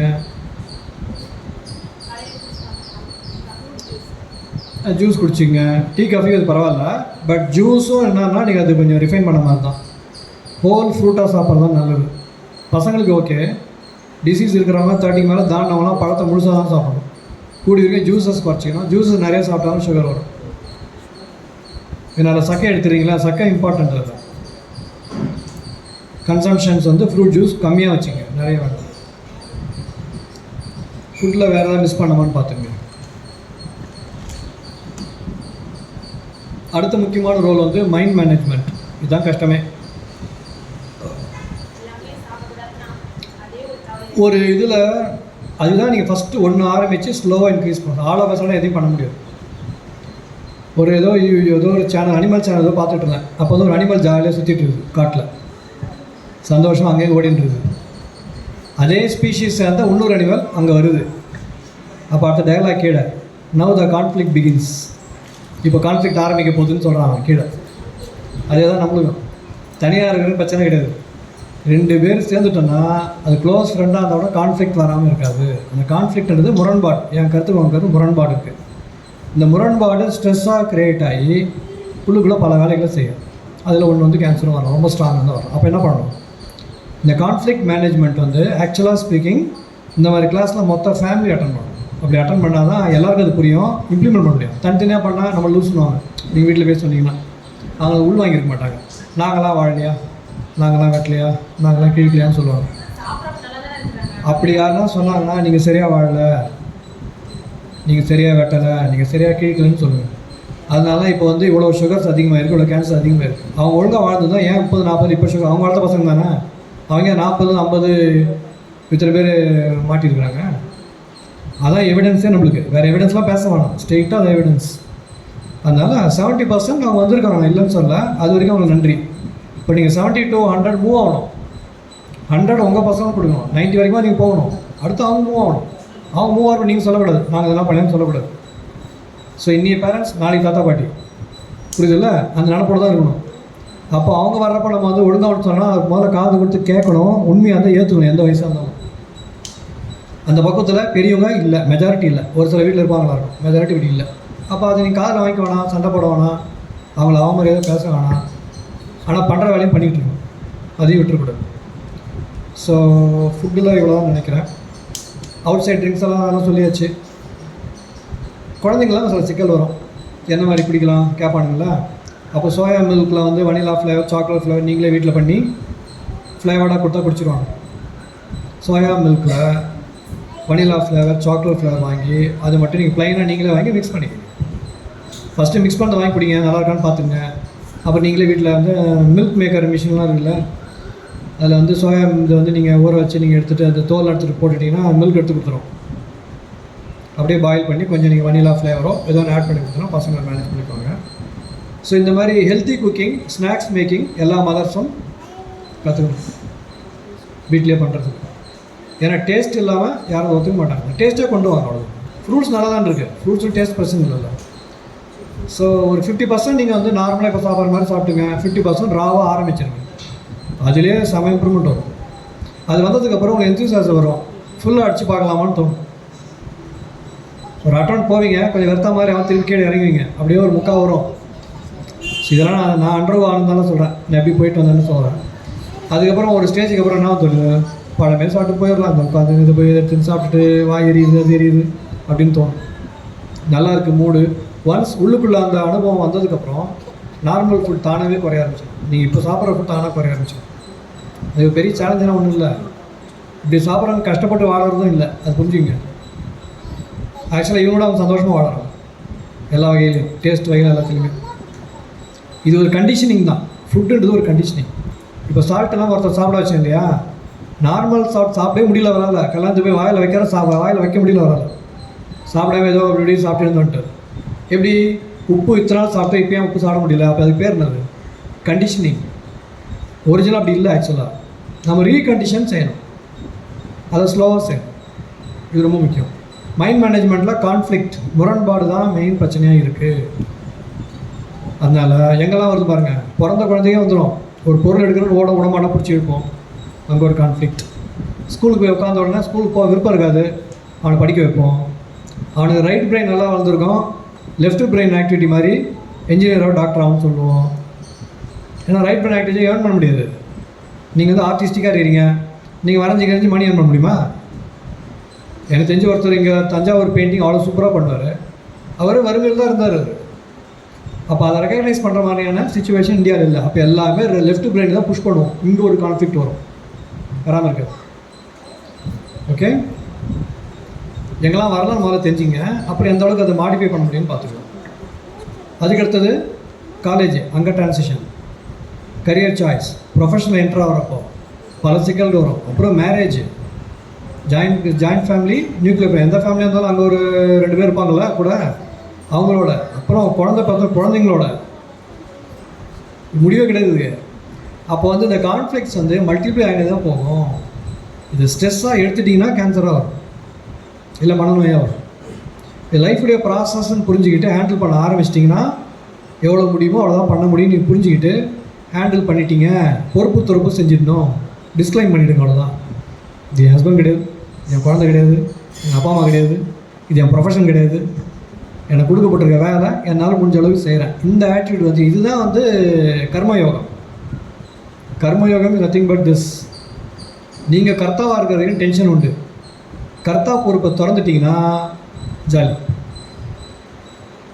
கிளினிக் என்கிட்ட கேட்பாங்க, நீ எப்படி ஜாலியாக உட்காந்துங்க? நிறைய பேர் கேட்டிருக்கீங்களா, இல்லை யோசிச்சிருக்கீங்க இல்லையா? யூஸ்வலாக டென்ஷன் ஆகணும்ல. நோயை நான் உண்டாக்கலை, மருந்தை நான் கண்டுபிடிக்கல, நான் எதுக்கு டென்ஷன் ஆகணும்? நான் ஹோமியோவும் கண்டுபிடிக்கல, மாடர்ன் மெடிசனும் கண்டுபிடிக்கல. நோய் உண்டாவது நான் காரணமும் இல்லை, க்யூருக்கும் நான் காரணம் கிடையாது. நல்லா புரிஞ்சுங்க, அதை க்யூர் பண்ண போகிறது மருந்து. என் அறிவுன்னு சொன்னீங்கன்னா அந்த அறிவு இயக்கிறது கடவுள். யார் பொறுப்பு? கடவுளாச்சு அவனாச்சு, நான் ஏன் உட்காந்து இடையில கவலைப்பட்டேன்? என் வேலை போஸ்ட்மேன் மாதிரி, லெட்டர் என்ன எனக்கு தெரியாது, லெட்டர் கொண்டு போய் கொடுத்துட்டு வந்துடணும். இது ஆட்டிடியூட். இதே டாக்டர், ஐயோ நான் ஜீவகாருண்ணி, நான் தான் காப்பாற்ற போகிறேன் அப்படின்னு நினச்சிட்டு பண்ணாங்கன்னா டென்ஷன் தான். அப்போ எனக்கு என்ன உணர்வு இருக்கும் கிளினிக்கில்? அப்படி 2 உணர்வு தான். சரியாகலை, சரியாக கஷ்டப்படுறாங்கன்னா வருத்தம் வரணும். அங்கே நான் கர்த்தா கிடையாது, நான் வருத்தப்படுறேன். நல்லா ஆயிடுச்சுன்னா சந்தோஷப்படுறேன், முடிஞ்சு போச்சு. 2 உணர்வு தான், 2 ஃபீலிங் தான் இருக்கணும். டாக்டராக நான் சொல்கிறேன். அது மாதிரி ஒவ்வொருத்தருக்கும் ஒரு ஃபீல்டில் நீங்கள் வந்து அந்த கர்த்தாவை எலிமினேட் பண்ணிட்டு நீங்கள் பண்ணிங்கன்னா பிரச்சனை வராது. எப்பயுமே முடியாத விஷயத்துக்கு முட்டி மோதிலாம் இருக்காதிங்க. இந்த மாதிரி சுச்சுவேஷன் என்னால் ஒன்றுமே பண்ண முடியும் நீங்கள் என்ன பண்ண போகிறீங்க? அதை விட்டு வெளில வர முடியல, அப்போ என்ன பண்ணணும்? அங்கே தான் வாழ்ந்தாகணும். ஏன் உள்ளே வாங்கிக்கிட்டதை? இவ்வளோ தான் முடியும்னா அங்கே உட்காந்து போராடிக்கிட்டு சண்டை போடலாம் இருக்குது, அப்படியே ஓட்டிக்கிட்டே போகணும். உங்கள் சேனலை வேறு விஷயத்தில் திருப்பிக்கணும், உருப்படியான விஷயத்தில், ஹெல்த்தியான விஷயத்தில் திருப்பிக்கணும். உடனே லைங்கெல்லாம் சீரிஸ் பார்க்க ஆரம்பிச்சிடக்கூடாது. அது வந்து ஒரு ஷார்ட் டேர்முக்கு ஓகே, லாங் டேர்முக்கு இது ஓகே கிடையாது. ஷார்ட் டேர்முக்கு ஹெல்ப் பண்ணுறதுக்கு, டிப்ரெஷன் வரதுக்கு ஓகே ஃபைன், நிறைய பேர் பண்ணுறீங்க. ஆனால் அது லாங் டேர்முக்கு ஹெல்த்தியான ப்ராக்டிஸ் கிடையாது.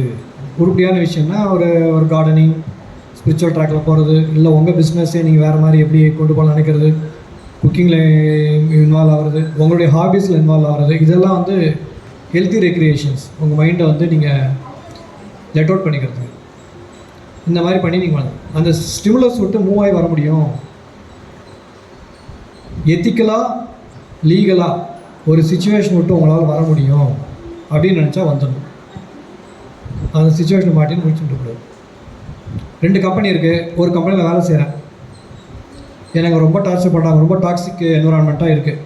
இன்னொரு கம்பெனியில் இங்கே 1 லட்சம்னா அங்கே 80,000 கிடைக்கும், ஒர்க் கம்ஃபர்ட்ஸ் இருக்குது, இங்கே மூவ் ஆயிடும். இந்த 20,000 பெனிஃபிட் பார்த்து உட்காந்துருக்கூடாது. அது எத்திக்கல் தானே, அது வந்து லீகல் தானே. இந்த மாதிரி சான்ஸ் இருந்தால், சான்ஸ் இல்லை அங்கே தான் இருந்தாங்கன்னா அந்த இடத்துல உங்கள் சிந்தனையை அங்கேருந்து டீலிங் பண்ணிக்கணும். உங்கள் தாட் அங்கே வைக்கக்கூடாது. ஃபஸ்ட்டு வேலை பண்ணிக்கினே இருக்கணும். திடீர்னு தான் இருக்க போகிறான். ஒரு அம்மாவுக்கு என்ன ஆயிடுச்சுன்னா தைராய்டு ஸ்டார்ட் ஆயிடுச்சு. சடனாக ஸ்டார்ட் ஆச்சு ஒழிய பிரச்சனை பல மாதமாக போயிட்டுருக்கு. மாமியார் என்ன சொல்கிறாங்கன்னா, வேலைக்காரி ஏமா இன்றைக்கி லேட்டாக வராங்க, இது மாதிரி 10 வருஷமாக கேட்டுனே இருக்குது. வேறு ஒன்றும் அங்கே இல்லை, வேறு ஒன்றும் அந்த அம்மா யாரும் அடிக்கலை, திட்டலை. இதுவே உங்களுக்கு தாங்கலை. இதுவே உங்களுக்கு தாங்காமல் வெக்ஸ் ஆகி தைராய்டு ப்ராப்ளம் ஸ்டார்ட் ஆயிடுச்சு. இப்போ இதோட கஷ்டத்தோட லேடிஸ் பார்த்தோன்னா நினைப்பாங்க, திட்டுவாங்களா நம்ம இது பெரிய கேள்வி கேட்டால் இது டென்ஷன் ஆகிட்டா இது ஒரு தைராய்டு வருது. அவங்க சென்சிட்டிவிட்டி அப்படி இருக்குது. இதெல்லாம் ப்ரிவென்டபிள் தானே. சரி, ஏதோ வயசாகிடுச்சு, மூளை தேஞ்சிட்ருக்கோம், கேட்குது, பதில் சொல்லாமல் போ, முடிஞ்சு போச்சா? ஆமாம் ஆண்டி, ஏன் தெரில, நீங்களே நேராக அவங்களை கேட்டுருங்களேன், முடிஞ்சு போச்சா? சரவன்கிட்ட இல்லை அவங்க இதற்கே இந்த மாதிரி அத்தை கேட்குறாங்க, இந்த மாதிரி ஏமா நீ லேட்டாக வர கேட்டால் முடிஞ்சு போச்சா? அவங்ககிட்ட நீங்கள் கேட்காம இவங்ககிட்ட பதில் சொல்லாமல் இது ஒரு ஸ்ட்ரெஸ்ஸாக தான் சார். ஒரு வருஷம் சார், 10 வருஷம் இதே சொல்லிட்டுருக்காங்க சார், ஏன் வேலைக்கார லேட்டாக வர? அதுக்கு நான் என்ன பண்ண முடியும்? நீங்கள் ஒன்றும் பண்ண முடியாது. லேட்டாக வந்துடுறான்ல, வராமே போடல, லேட்டாக வேலை பண்ணுங்கள். சீக்கிரம் பண்ணி என்ன பண்ண போகிறீங்க? இந்தியாவை காப்பாற்ற போகிறீங்க. ஒரு 1 மணிக்கு சாப்பிட 2 மணிக்கு சாப்பிட போகிறாங்க, அவ்வளோதானே. அது அந்த ஏஜில் அவங்களுக்கு சில பிரெயினுடைய கெப்பாசிட்டியில் சில இது ஒன்று சொல்லுவாங்க. இதை கூட ஒருத்தர் சீரியஸ் எடுத்துக்கிறாங்கன்னா ரொம்ப கஷ்டம். இன்னொரு வீட்டில் ஹஸ்பண்ட் அடிக்கிறாரு, குடிச்சு கலட்ட போனால் அது உண்மையான சுச்சுவேஷன். அங்கேயும் வெளியே வர முடியும்னா கூடி வரைக்கும் வாயை கொடுக்காமல் தப்பிச்சிக்கணும், வேறு வழி கிடையாது. நீங்கள் போய் வாயை கொடுத்து அவர்கிட்ட பேசி திருப்பி அவர் ப்ரோவோக் பண்ணி அடி வாங்கி எதுக்கு? எதாவது பண்ண முடியுதான்னு நாங்கள் பார்க்கணும். பண்ண முடியலையா, உங்களுடைய ஹாபீஸில் நீங்கள் மூவ் ஆகிக்கணும். ஹாபீஸ் ரொம்ப இம்பார்ட்டண்ட், நல்லா புரிஞ்சுங்க. கல்யாணத்துக்கு முன்னாடி வரைக்கும் எல்லாம் பண்ணுவீங்க, கல்யாணத்துக்கு அப்புறம் ஜென்ட்ஸ் லேடிஸ் எல்லாருமே ஹாபீஸை விட்டுருவோம். மிகப்பெரிய தவறு. உங்களுக்கு என்ன பிடிக்குமோ அது ஒரு part of the day, weekly ஒன்ஸாவது கண்டினியூ மைண்ட் அங்கே இருக்கணும். That happiness is important. Happiness குறையிறப்போ நோய்கள் வர ஆரம்பிக்கும். அப்படின்னா ஹாபி இல்லை, இங்கே கஷ்டம், அதையும் ஹேண்டில் பண்ண தெரியல, எல்லா சொந்த வாழ்க்கையில் எனக்கு போயிடுச்சு, இப்போ I am left with only unhappiness. அன்ஹாப்பியாக வாழ்ந்துகிட்டே இருந்தீங்கன்னா சிஸ்டம் காலி ஆகிடும். அதுதான் கேன்சர், வேறு ஒன்றும் கிடையாது. கேன்சர் சுகர்லாம் வேறு ஒன்றுமே கிடையாது. உள்ள டாக்ஸின் சேர்றது, அப்புறம் மைண்டு மூலமாக ஹேண்டில் பண்ண தெரியாமல், அதுவும் டாக்ஸின் தான் சொல்கிறாங்க. மைண்டில் அன்ஹாப்பியாக இருக்கிறது டைனமிக் டாக்ஸின். இது மெட்டீரியல் டாக்ஸின், அது டைனமிக் டாக்ஸின். மெட்டீரியல் டாக்ஸினோட டைனமிக் டாக்ஸின் ரொம்ப டேஞ்சரஸ், நல்லா புரிஞ்சுங்க. நீங்கள் சாப்பிட்ற மேகியை விட இந்த மாதிரி மாமியார் ஏன் லேட்டாக வரீங்க கேட்டு அவஸ்தைப்படுறீங்களா, அது ரொம்ப டேஞ்சர். அப்போ எந்த அளவுக்கு இதுக்கு இம்பார்ட்டன்ஸ் கொடுக்கணும்னு தெரிஞ்சுக்கணும். ரெண்டும் சேர்ந்துச்சுன்னா கை கோச்சுன்னா முடிஞ்சுது. ஓகே, இந்த மாதிரி டேஞ்சரில் எல்லாருமே வாழ்ந்துட்டு இருக்கோம்னு தெரிஞ்சுக்கங்க. டைம் ஸ்பேஸ் வந்து இம்பார்ட்டன்ட். எல்லாரும் எல்லா கூட இருக்க முடியாது. நீங்கள் உங்கள் டைமில் உட்காந்து ஒரு 2 புக்கை படிக்கிறது பண்ணால் நீங்கள் டைம் குவாலிட்டி டைம் தனியாக உங்களுக்கு நீங்கள் ஸ்பெண்ட் பண்ணி ஆகணும். ஒரு ஹெல்த்தி ஃப்ரெண்ட்ஸ் கூட நீங்கள் வந்து சேட் பண்ணுறதோ டிஸ்கஸ் பண்ணுறதோ பண்ணலாம், கார்டனிங் பண்ணலாம், ஸ்பிரிச்சுவல் டூர் போகலாம். பட் அது எத்திக்கலாக இருக்கணும். திருப்பியும் சொல்கிறேன், ட்ரிங்க் பண்ணுற அப்படிலாம் போயிடக்கூடாது. அங்கே போய் உட்காந்து டென்ஷனாக ரிலாக்ஸ்டாக இருக்கணும், அதெல்லாம் நான் ஷார்ட் டேர்ம் தான். 2 வேர்டு முக்கியம். ஏன்னா வந்து சரவணன் பிளான் பண்ணுறாரு, இன்றைக்கி சொல்லிட்டாரு பழைய பழக்கத்தை ஆரம்பிச்சிடலாம், கல்யாணத்தில் விட்டுருப்பாரு வச்சுங்க. சரி, இப்போ திருப்பி கெட்ட பழக்கம் விட்டுருந்தீங்கன்னா திருப்பி ஆரம்பிச்சிடாதீங்க. பழைய கெட்ட ஹாபி இருந்தால் கல்யாணத்துக்கு ஒரு ஆரம்பிச்சிடக்கூடாது. சொல்கிற பேச்சுக்கு சொல்கிறேன். எத்திக்கலாக இருக்கணும். 2வது விஷயம் லீகலாக இருக்கணும். சில விஷயம் சட்டம் பர்மிட் பண்ணுது, ஆனால் எத்திக்கலாக இருக்காது. அதான் 2வது ஃபில்டரையும் நான் சொல்கிறேன். அதான் எனக்கு சட்டம் பர்மிட் பண்ணிச்சு, நான் பண்ணுவேன்னு நீங்கள் சொல்ல முடியாது. குடிக்கிற சட்டம் வந்து பர்மிட் பண்ணுதா? இல்லையே. சட்டப்படி குடிக்கலாம்ல, உங்களை நீங்கள் தனியாக ரோட்டில் குடிச்சுன்னு ஆடக்கூடாது, அவ்வளோதான். தனியாக பிடிக்கலாம். ஆனால் எத்திக்கல், அது சன்மார்க்க மரபுபடி எத்திக்கல் கிடையாது. சன்மார்க்கம் என்ன சொன்னால் தான் எத்திக்ஸு. அன்எத்திக்கலாக நம்ம வந்து எதுவும் பண்ணக்கூடாது. இந்த 2 விஷயத்தில் நீங்கள் ஹெல்த்தி ரெக்ரியேஷன் கட்டாயம் எல்லாருமே செஞ்சே ஆகும். உங்கள் மனசுக்கு பிடிச்சது, அது மனசு கிடையாது. ஹாபின்றது உயிர்னு முதல்ல புரிஞ்சுக்கங்க. ஜீவன், அது வந்து மனசு கிடையாது. அப்போ என்ன ஆகுது? ஜீவன் உள்ளே சாக ஆரம்பிச்சதுன்னா நோய் வந்துடும், உடம்புல நோய் வந்துடும். ஜீவன் தான் மனசை படைக்கிறது, மனசு உடம்பை படைக்குது. ஜீவனை வந்து மெயின்டைன் பண்ணுறது ஆன்மா. அப்போ ஆன்மாவுக்கு என்ன சாப்பாடு?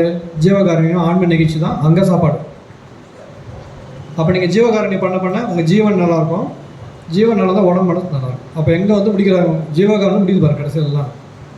ஜீவகாரணியமும் கடவுள் வழிபாடும் உங்களுடைய ஆன்மாவுக்கான உணவு. இந்த உணவு சரியாக கொடுக்கலாம், அது கீழே இருக்குது எல்லாம் அடி வாங்க ஆரம்பிச்சேன் பச்சா. ஜீவனுக்கு இருக்குது என்னது? உங்கள் ஹாபீஸ், ஸ்பிரிட், ஆம்பிஷன்ஸ் எல்லாமே ஜீவன். என் உயிர்ன்றாங்களா, என் பேஷன். மியூசிக் தான் என் பேஷன், டான்ஸ் தான் என் பேஷன். அப்படின்னு சொல்கிறது எல்லாமே உயிருக்கான தீனி. அது கல்யாணத்துக்கு அப்புறம் யாரும் கொடுக்கறது இல்லை. ஸ்டார்ட் பண்ணுங்கள். Some part of the day at least weekly once or twice ஆகுது நீங்கள் அந்த விஷயங்கள்லாம் பார்ட்டேக் பண்ணணும்.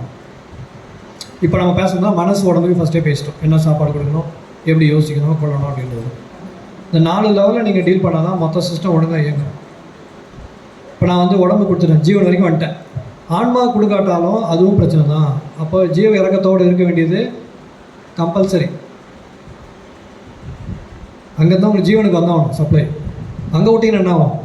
நீங்கள் ஹாபியே பண்ணாலும் அது என்ன ஆகும், ஒரு லிமிட்டுக்கு மேலே நீங்கள் ஒரு ஹெல்த் கெயின் ஆக முடியாது. இதெல்லாம் நான் ப்ராக்டிக்கலாக ட்ரெயினிங்கில் பார்க்குறேன். இதெல்லாம் கற்பனை இல்லை தேட்டிங்க நினச்சிடாதீங்க. ஸ்டெபிளைஸ் ஆகாது, திருப்பி எல்லாம் கீழே இறங்க ஆரம்பிக்கும். அங்கே போய் ஆணி அடிக்கணும். அங்கே அடிச்சிட்டிங்கன்னா நீங்கள் கீழே மிஸ்டேக் பண்ணால் கூட அதை கரெக்ட் பண்ணிடும். ஒரு மிஸ் பண்ணுறோம், சாப்பாடு சரி தப்பாக சாப்பிட்றோம், ஜீவகாரணம் பண்ணிகிட்டே இருந்தீங்கன்னா சாமி என்ன சொல்கிறார், ஜீவகாரணம் பண்ணிகிட்டே இருந்தீங்கன்னா அஜாக்கிரதையாலும் ஊழ்வினையாலும் வரும் ஆபத்துகள் நீங்கும். அஜாக்கிரதை என்னது? கண்டதை சாப்பிட்றது. அப்போ என்ன திருப்பி அறிவு கொடுக்கும், அது இதெல்லாம் சாப்பிடாதுன்னு. அப்போ விட்டு வெளில வரீங்க. அப்போ யார் மாஸ்டர்? ஆன்மா தான் மாஸ்டர். அப்போ எல்லா லெவலையும் செய்யணும். நான் ஆன்மா மட்டும் கவனிச்சிக்கிறேன், கண்டதை சாப்பிட்டே இருப்பேன், நான் வீடு போயிடும், ஆன்மா மட்டும் தனியாக இருக்கும், அது செத்து போகிறது. எல்லாமே இம்பார்ட்டன்ட். ரொம்ப இம்பார்ட்டன்ட் வந்து ஆன்மாவுக்கு கொடுக்குற உணவு. 2 விஷயந்தான். ஒன்று என்னது? ஜீவகாரணியம் பண்ணுறது. ஒன்று கடவுள் வழிபாடு. கடவுளை நினச்சி உருகிறது. எப்படி உருகணும்? கடவுளை பார்த்தோன்னா ஞானம், நம்மளுக்கு அறிவு வந்துச்சுன்னா அதோட கிராட்டிடியூட், நன்றி உணர்ச்சி வரும். சொன்னால் கடவுள் நன்றி சொல்லிகிட்டே இருக்கணும். இந்த உடம்பை கொடுத்ததுக்கு, கண்ணை கொடுத்ததுக்கு, இவ்வளோ விஷயம் வச்சுருக்கிறதுக்கு, அந்த ஒரு நன்றி உணர்ச்சி ரொம்ப இம்பார்ட்டன்ட். கடவுள் சிந்தனை, பாடல்கள் பாடுறது, அப்புறம் வந்து பஜன்ஸு, இது எல்லாமே வந்து ஆன்மாக்கான உணவு. ஆன்ம நிகழ்ச்சி, அகவல் கேட்குறது, பாடுறது, இதெல்லாம் ரொம்ப ரொம்ப ரொம்ப இம்பார்ட்டண்ட். ஸோ வந்து இந்த அகவலில் இருக்க மந்திர ஒலிகள் இருக்கு இல்லையா, அதுவே உங்களுக்கு வந்து வைட்டல் ஃபோர்ஸ், பாடியில் இருக்க பயோ எனர்ஜி வந்து ஸ்ட்ரென்தன் பண்ணும். இதெல்லாம் நீங்கள் ஒரு டிசைன் பண்ணிக்கணும். லைஃப்னால் இப்படி இருக்க போகிறோன்னு டிசைன் பண்ணிவிட்டு பிளானோடு தான் இறங்கணும். இப்போ நம்ம பண்ண அன்பிளான்டாக இருக்கிறோம், ரேண்டமாக வாழ்ந்துட்டுருக்கோம். கன்ஃபியூஷனும் கேயாஸும் பிரச்சனையும் வரதான் செய்யும். ஓகேங்களா? ஸோ இதெல்லாம் ஆயிடுச்சு. இப்போ அடுத்து சப்ஜெக்ட் ப்ராப்பருக்கு வரும். இதெல்லாம் வந்து ஃபண்டமெண்டல் ஒழுக்கங்கள். இதெல்லாம் இப்போது கோவிட் வந்துருச்சு, ஒருத்தருக்கு உடம்பை டேமேஜ் பண்ணிட்டு போயிடுச்சு. அதோட எஃபெக்ட்டு அவர் லைஃப் லாங் கண்டினியூ ஆகும். அது எப்படி நீக்குவீங்க? லைஃப் லாங் கண்டினியூ ஆகிறத ஹோமியோ கூட தான் நீக்க முடியும், வழியெல்லாம் கிடையாது. அதுக்கு என்ன பண்ணணும்? சிம்டம்ஸ் ஒழுங்காக கவனித்து எழுத தெரியணும். லேட்டஸ்ட்டாக இந்த சேஞ்சஸ்லாம் வந்துருச்சு அப்படின்னு எழுதினீங்கன்னா, ப்ராப்பராக நோட் பண்ணிங்கன்னா, அதுக்கு வேண்டி இண்டிவிஜுவல் மெடிசன் செலக்ட் பண்ணிவிட்டு கோவிட் வேக்சின்ஸுடைய சைட் எஃபெக்ட்ஸை கிளியர் பண்ண முடியும். இது முக்கியமான ஒரு யுக்தியாக நம்ம இன்றைக்கி தெரிஞ்சிக்க வேண்டிய விஷயம். ப்ளஸ் நம்ம சொன்ன ஃபுட்டு, இதெல்லாம் இருக்கும்போது அதுக்கான சான்சஸை நம்ம மினிமைஸ் பண்ணிடலாம். போஸ்ட் கோவிட் வேக்சினுடைய கேன்சர் டிரான்ஸ்ஃபர்மேஷன்ஸை பண்ணலாம். சடனாக வந்துடுது. எனக்கு தெரிஞ்ச 3-4 பேருக்கு வந்துடுச்சு. ரொம்ப ஷார்ட் ஸ்பெல், 6 months தான் இருக்காங்க. அதுக்கப்புறம் அது வந்து நான் லங் கேன்சரும் பார்த்துட்டேன், அப்டமல் கேன்சரும் பார்த்துட்டேன். என் உடம்பு வருது. அதுவும் வார்னிங்கே கிடையாது. எனக்கு 1 மாதம் உடம்பு சரியில்லை, 2 மாதம் இல்லை, அப்புறம் ஸ்லோவெல்லாம் கிடையாது. ப்ரெசன்டேஷனே ஸ்ட்ரெயிட்டாக அட்வான்ஸ் கேன்சர் தான். ஸ்டேஜ் 3-4 நிற்கிறாங்க. ஸ்டார்டிங்கே செம ஃபாஸ்ட் கோர்ஸாக இருக்குது. அதனால தான் நீங்கள் இந்த விஷயங்கள் மொத்தத்தையுமே வந்து இது பண்ணிக்கோங்க. வேறு ஏதாவது டவுட் இருந்தால் கேட்கலாம். இந்த சப்ஜெக்ட் பொறுத்த வரைக்கும் டாபிக் வந்து ப்ரிவென்ஷன் ஆஃப் கேன்சர். இதை ஒட்டி அந்த கேள்வி என்ன கேட்கும்? ஹெரிடிட்டின்றது வந்து எல்லாருக்குமே இருக்குது, அதை மாற்ற முடியாது. இப்போ வந்து மண்ணில் ஒரு செடி வளரும். மண்ணில் செடி வளர தன்மை இருந்தால் மட்டும் செடி வளர்ந்துருமா? விதை வேணும். ஃபஸ்ட்டு விதையை போட்டிங்க, விதை போட்டால் மட்டும் அந்த செடி வளர்ந்துருமா? வேற என்ன வேணும்? தண்ணி ஊற்றாம விட்டிங்கன்னா வராது. இவ்வளோ தான் நம்ம செய்ய முடியும். இது விஷயம் தண்ணி ஊற்றாமல் செய்யுது. அப்போ அது இருந்தால் கூட வளராது. இப்போ அந்த ஜெனட்டிக் பேக்ரவுண்டில் என்ன பண்ணிட்டீங்க? தண்ணி ஊற்றிட்டீங்க, கோவிட் வந்துருச்சு, அது பிரச்சனை பண்ணுது. இப்போ அதை ஆஃப் பண்ணியாகும்.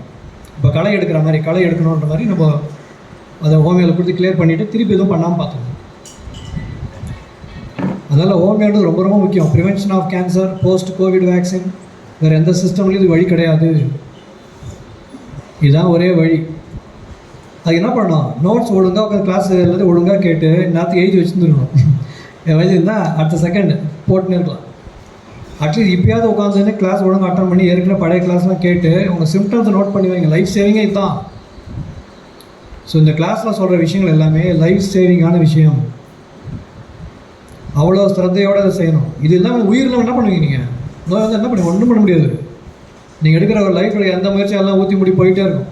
உயிர் மட்டும் இல்லைன்னா முடிஞ்சு போச்சு. அதுக்கு வந்து உபகாரம் செய்யறதுக்கான முக்கியமான விஷயந்தான் இந்த சிம்டம் எப்படி கவனிக்கணுன்ற கிளாஸ். அதுக்கு ஒரு சோம்பேத்தனப்படுறது, புக் வச்சுக்கிறது இல்லை, நான் பார்த்தோன்னு எழுதுறது இல்லை, என்ன பண்ண முடியும்? ஒன்றும் பண்ண முடியாது. ஹோமியோபதி என்ன பண்ணுவாங்க? நீங்கள் கொடுக்க சிம்டம்ஸ் ஒர்க்கப் பண்ணி பாதி மருந்து கூட பார்த்து தான் வேலை செய்யணும், ஃபுல்லாக வேலை செய்யாது. அதுக்காக இது ஆரம்பிக்கப்பட்டது. புரியுதுங்களா? கிளாஸ் 8 o'clock ஷார்ப்பாக ஆரம்பிக்கணும். எத்தனை மணிக்கு ஆரம்பிக்கணும்? 7:55க்கு மொத்த அட்டண்டன்ஸும் இங்கே இருந்துருக்கணும். அதுதான் சிரத்தை. அப்படியா பண்ணுறோம்? 8:30 தானே ஆரம்பித்தோம் இன்றைக்கி. 8:15க்கா? சரி, ஓகே. 8:15 ஆரம்பிக்கணும். நம்ம சிரத்தையோட லெவல் அது. 7:45 வர வேணாமா? உயிரை காப்பாற்றுற ஒரு விஷயம் எத்தனை மணிக்கு வரணும்? 7:45 வரணும். நம்மளுடைய ஆரம்பிக்கலையே. எனவே இந்த விஷயங்கள் திருப்பி பேசிகிட்டு இருப்போம். அதனால் எதுவும் மிஸ் ஆகிடாது, பயப்படுவானா. பட் சிம்டம்ஸை கவனிக்க வேண்டியதுன்றது ரொம்ப இம்பார்ட்டண்ட். நேற்று ஒரு கிராமத்தில் வந்தார், ஃபஸ்ட் டைம் தான் வந்தார். ஆச்சரியமாக இருந்துச்சு. கிளாஸே அட்டன் பண்ணாமல் அப்படியே சொல்கிறார் சிம்டம்ஸ். அந்த குழந்தைக்கு 6 மாதம் குழந்தைக்கு சிம்டம்ஸ் சொல்கிறார். பாப்பா அழுதுகிட்டே இருக்குது, தூக்கிய வச்சுக்க சொல்லுது, மோஷன் க்ரீனாக வருது. அதுக்கப்புறம் 2-3 சிம்டம் டப்டும் அடித்தார். கம்மை மேலே போட்டால் சரியாக போச்சு. அப்படியே ஆச்சரியமாக பார்த்துட்டு இருந்தார். அவரும் இப்போ ரொம்பலாம் ஒன்றும் படிக்கலை, ஏதோ ஒரு சின்ன கம்பெனியில் ஒர்க் பண்ணிட்டு டெய்லி போய் கஷ்டப்பட்டு வரவர் தான். அப்படியே வந்து கொட்டுறாரு. சரி, நம்மளுக்கு எதாவது முடியல, சொல்லிக் கொடுக்குறோம், அப்போயே கற்றுக்கணும்ல. சரி, இப்போ சொல்லுங்க பார்க்கலாம். ஒரு அறிகுறி, ஒரு சிம்டம்னா என்ன பிளானில் நம்ம வந்து அதை எழுதணும் சொல்லுங்க பார்ப்போம். யாராவது இப்போ தலைவலி சொல்லிட்டேன், what is the plan of writing சொல்லுங்க பார்க்கலாம். என்ன? Location, very good. டைட்டில் சொல்லணும். டைட்டில் கிடையாது, அதெல்லாம் டைட்டில் கிடையாது. அடிக்கிறாங்க பாருங்கள். Location, sensation, modalities, concomitants. முடிஞ்சு போச்சு. சென்சேஷன் என்னது? குத்துறது, எரியறது, வலிக்கிறது, அரிக்கிறது எல்லாம். மொடாலிட்டிஸ் தான் அதிகமாகிற ஃபேக்டர், குறையிற ஃபேக்டர். அதுதான் டைமு, மற்றதெல்லாம். ஃபஸ்ட்டு பிளான் தெரியணும்ல. கன்காமிட்டன்ட்னா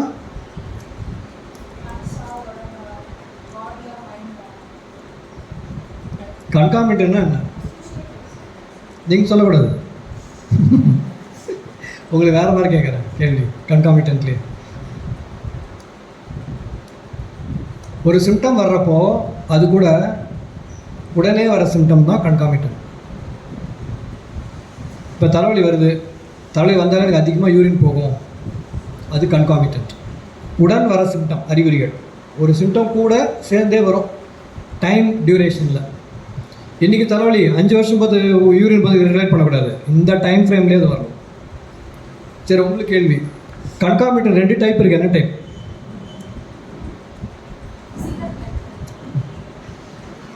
எல்லாமே கன்காமிட்டன்ட் தான், ஃபிசிக்கல் மென்டலில்.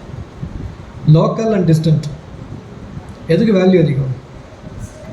எஸ், லோக்கல் எக்ஸ்ப்ளனேஷன் இருக்கும். எனக்கு தொண்டை வலிக்குது, முழுங்குறப்ப காதுக்கு வலி போகுது, இல்லை காதில் வலி வருதுன்னா அது வந்து எக்ஸ்பிளைனபிள். கழுத்து இங்கே வந்து ஸ்டிஃபாக இருக்குது, இதுவும் கன்காமிட்டன்ட் தான், ஆனால் இது இஸ் எக்ஸ்பிளைனபிள். இந்த மாதிரி தொண்டை வலி வந்ததுக்கப்புறம் எனக்கு வந்து பாலியூரியா இருக்குது, that is a distant concomitant. Analysis is important. Okay, this is the plan. இந்த பிளானில் எழுதுறதுக்கு என்ன கஷ்டம் எனக்கு புரியலையே. திஸ் இஸ் த பிளான் கொடுத்தாச்சு. 8 to 50 தான். தலைவலியாக இருந்தாலும் இதுதான், யூரின் போனாலும் இதுதான். இது இஸ் த பிளான்.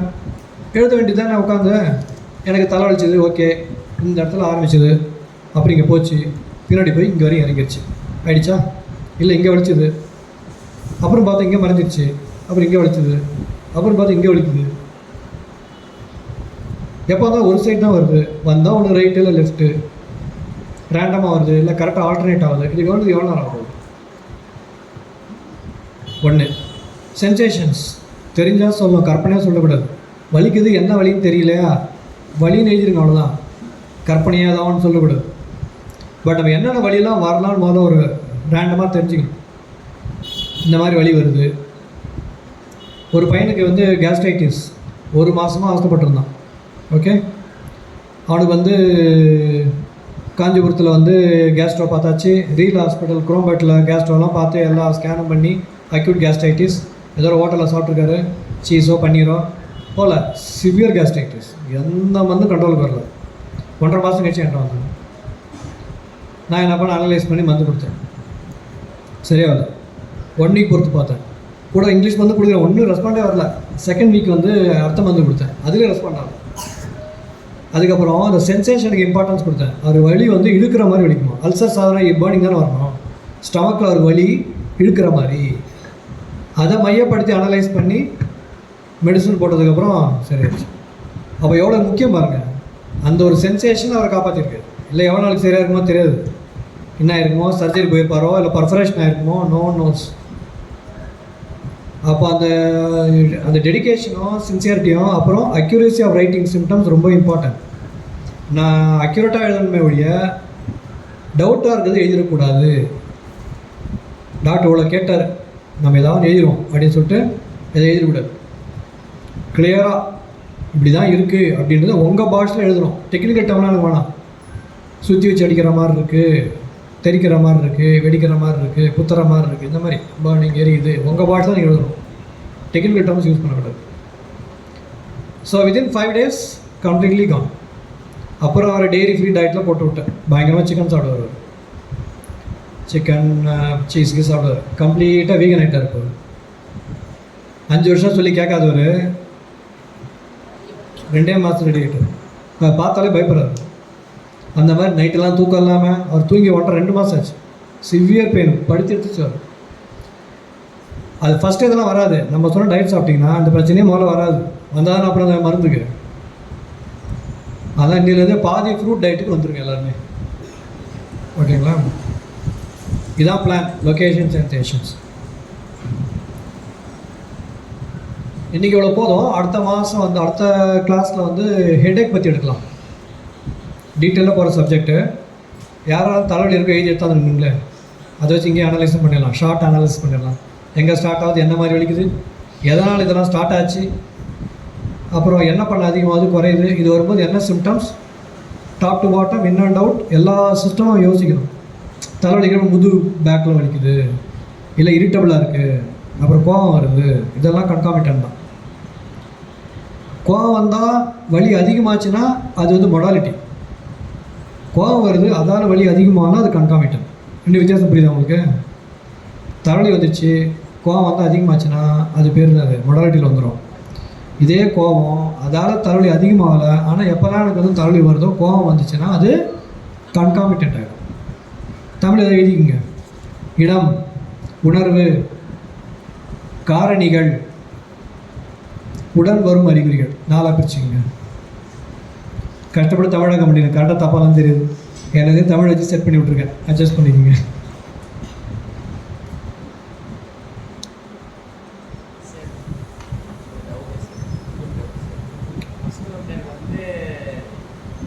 இன்னும் அனௌன்ஸ் பண்ண கொஸ்டின் ஆன்சர் செஷன் போயிட்டான், ஏன்னா அனௌன்ஸே பண்ணல.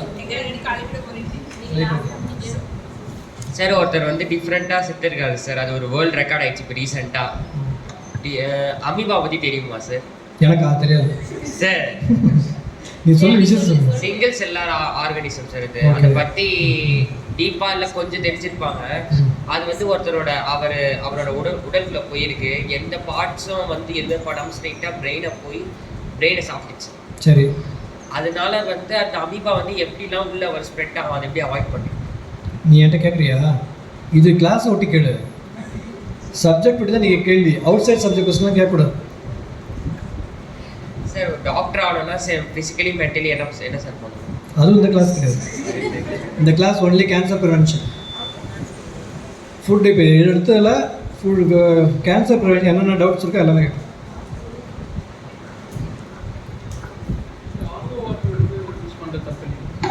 யூஸ் பண்ணலாம், ஆனால் பாயில் பண்ணிடணும். மினரல்ஸ் எல்லாமே அதில் போயிடுது. அதெல்லாம் ராங் கான்செப்ட்ஸ். மினரல் தான் நம்ம பழத்தில் இருக்கு, கீரை காய்கறிகள் இருக்கு. அது எவ்வளோ மைக்ரோ குவான்டிட்டி தானே அது. அது ஒரு கத்திரிக்காய் சாப்பிட்டாலே வந்துடும். தண்ணியில் அவ்வளோ டைல்யூட்டாக இருக்கிறத விட மினரல் வந்து ஒரு கத்திரிக்காயில் வந்துடும் இல்லையா? சும்மா கதை அதெல்லாம். அந்த காலை வெயில் வந்து உரைநடை பகுதி இருக்குல்ல சார், அவாய்ட் பண்ணணும்னு சொல்லுவாங்க. காலை வெயில் வந்து உடம்பு தேகம் படாதபடி இருக்கணும்னு சொல்லுவாங்க. படாதபடினா ட்ரெஸ் போட்டுட்டு போகலான்றாரு. காலையில் ஷார்ட்டாக எக்ஸ்போஸ் ஆகலான்னு சொல்கிறார். ஈவினிங்கில் ட்ரெஸ் எடுத்துகிட்டு எக்ஸ்போஸ் பண்ணலான்னு சொல்லியிருக்காரு. சார் எண்ணெய் வந்து நல்லெண்ணெய் யூஸ் பண்ணி செய்யலாமா சார்? ஆயில் ஃப்ரீ சொல்கிறீங்க. ஆயில் ஃப்ரீ தான். ஆயில் வந்து நல்லெண்ணெய் தான், கடலெண்ணெய் அது ஆலிவ் ஆயில், அது எந்த ஆயிலும் கிடையாது. Oil free. லேட்டாக வந்து உங்களுக்கு கேன்சர் ப்ரிவென்ஷன் சொல்லியிருக்க லிஸ்ட்டு யாராவது படிங்க. இப்போ நம்ம அந்த லிஸ்ட்டு சொன்னோம்ல என்னென்ன அவாய்ட் பண்ணுறது. Someone read out. Professor. Cancer ப்ரிவென்ஷனுக்கு ஃபஸ்ட்டு நம்மளோட outer cover inner cover concentrate பண்ணும். அவுட்டர் கவர்னால் நம்மளோட ஸ்கின்ல எந்த விதமான எக்ஸ்டர்னல் ப்ராடக்ட்ஸ் எதுவுமே அப்ளை பண்ணக்கூடாது. Including coconut oil, cream apply பண்ணுறது, சன்ஸ்க்ரீன் அப்ளை பண்ணுறது எதுவுமே அப்ளை பண்ணக்கூடாது. தென் யங் அடல்சன்ஸ்லாம் வந்து பிம்பிள்ஸ் வருது, அதை ட்ரீட் பண்ணுறேன். அதுக்கப்புறமா ஹேர்ஸ் வருது, ஸோ ஹேர் ரிமூவ் பண்ணுறது அது எதுவுமே பண்ணக்கூடாது.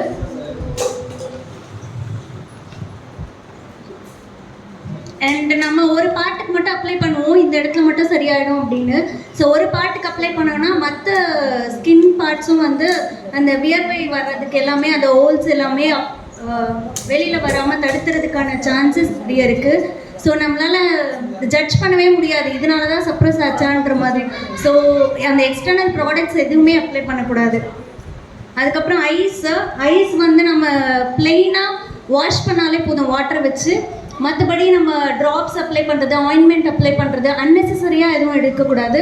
ஸோ ரொம்ப ரேஷஸ் அதிகமாகிடுச்சு அப்படின்றப்ப டாக்டர் அட்வைஸ் பண்ணும்போது எடுத்துக்கலாம். பல்லுக்கு வந்து பற்பொடி, நம்ம ஃப்ளோரைட்ஸ்லாம் இல்லாமல் பேஸ்ட் இல்லாமல் ஆயுர்வேதா சித்தாவில் கிடைக்கிற மாதிரி பல் பொடி யூஸ் பண்ணலாம், பெட்டராக இருக்கும்.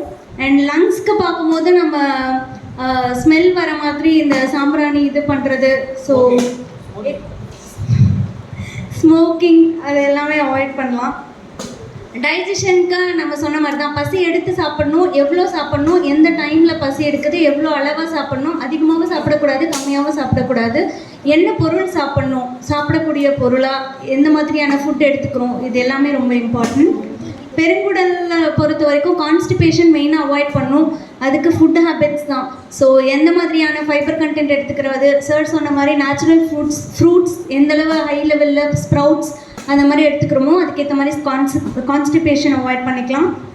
அதுக்கப்புறம் நல்லெண்ணெய் தேய்ச்சி குளிக்கிறது நம்மளோட உடல்லேருந்து அந்த டாக்ஸின்ஸ் எல்லாமே ரிமூவ் பண்ணுறதுக்கான பெஸ்ட் ஐடியா. அதில் வந்து சாமிஜி சொல்கிற மாதிரி நம்ம கரிசலாங்கண்ணியை ஆட் பண்ணி நல்லெண்ணெய் தேய்ச்சி சீக்காய் பவுடர் ஆட் பண்ணலாம். ஃபஸ்ட்டு 5 இயர்ஸ் வரைக்கும் சோப் யூஸ் பண்ணால் பெட்டராக இருக்கும் பேபிஸ்க்கு. 5 இயர்ஸ்க்கு அப்புறமா சீக்கா பவுடர் வந்து யூஸ் பண்ணலாம். அதுக்கப்புறம் sun exposure must. Sun exposure காலையில் 8 to 8:15 ஒரு 15 minutes and evening 5 to 6 o'clock. அதுக்கப்புறம் வந்து ஓப்பன் ஏரில் எக்ஸசைஸ் பண்ணோம். நம்மளோட சார் சொன்ன மாதிரி ஹாபிஸ் எல்லாமே வாக்கிங், ஜாகிங் இல்லை ஷட்டில் ப்ளே பண்ணுறது எல்லாமே ஓப்பன் ஏரில் இருக்கணும். க்ளோஸ்ட் இதில் நம்ம நடக்கிறோம், வீட்டில் வேலை பார்க்குறோம், அதை தவிர்த்து எக்ஸ்ட்ராவாக நமக்குன்னு டைம் ஸ்பெண்ட் பண்ணிக்கணும் கண்டிப்பாக. அதுக்கப்புறம் ஃபுட்டை வந்து நம்ம மெயினாக அனிமல் ப்ரோட்டீன் அவாய்ட் பண்ணோம், டெய்ரி ப்ராடக்ட்ஸ், நான்வெஜ் எல்லாமே. Coloured foods outside food கிடைக்கிறது, கலர்டு ஏஜென்ட் யூஸ் பண்ணுற ஃபுட்ஸ் எல்லாமே அவாய்ட் பண்ணணும். ஆயில் ஃப்ரீ குக்கிங், சார் சொன்ன மாதிரி இப்போ ஏர் ஃப்ரையர் வந்துருச்சு, ட்ரை பண்ணுறதுனா ட்ரை பண்ணலாம் ஏர் ஃப்ரையர். அப்படி இல்லைன்னா ஆயில் கம்ப்ளீட்டாக ஆயில் இல்லாமல் தாளிக்கிறதெல்லாம் கூட சார் சொல்லியிருந்தார். ஸோ தாளிக்கிறது எல்லாமே நம்ம ஆயில் அவாய்ட் பண்ணுற அளவுக்கு எதெல்லாம் யூஸ் பண்ணுறோமோ மேக்ஸிமம் அவாய்ட் பண்ணிடலாம்.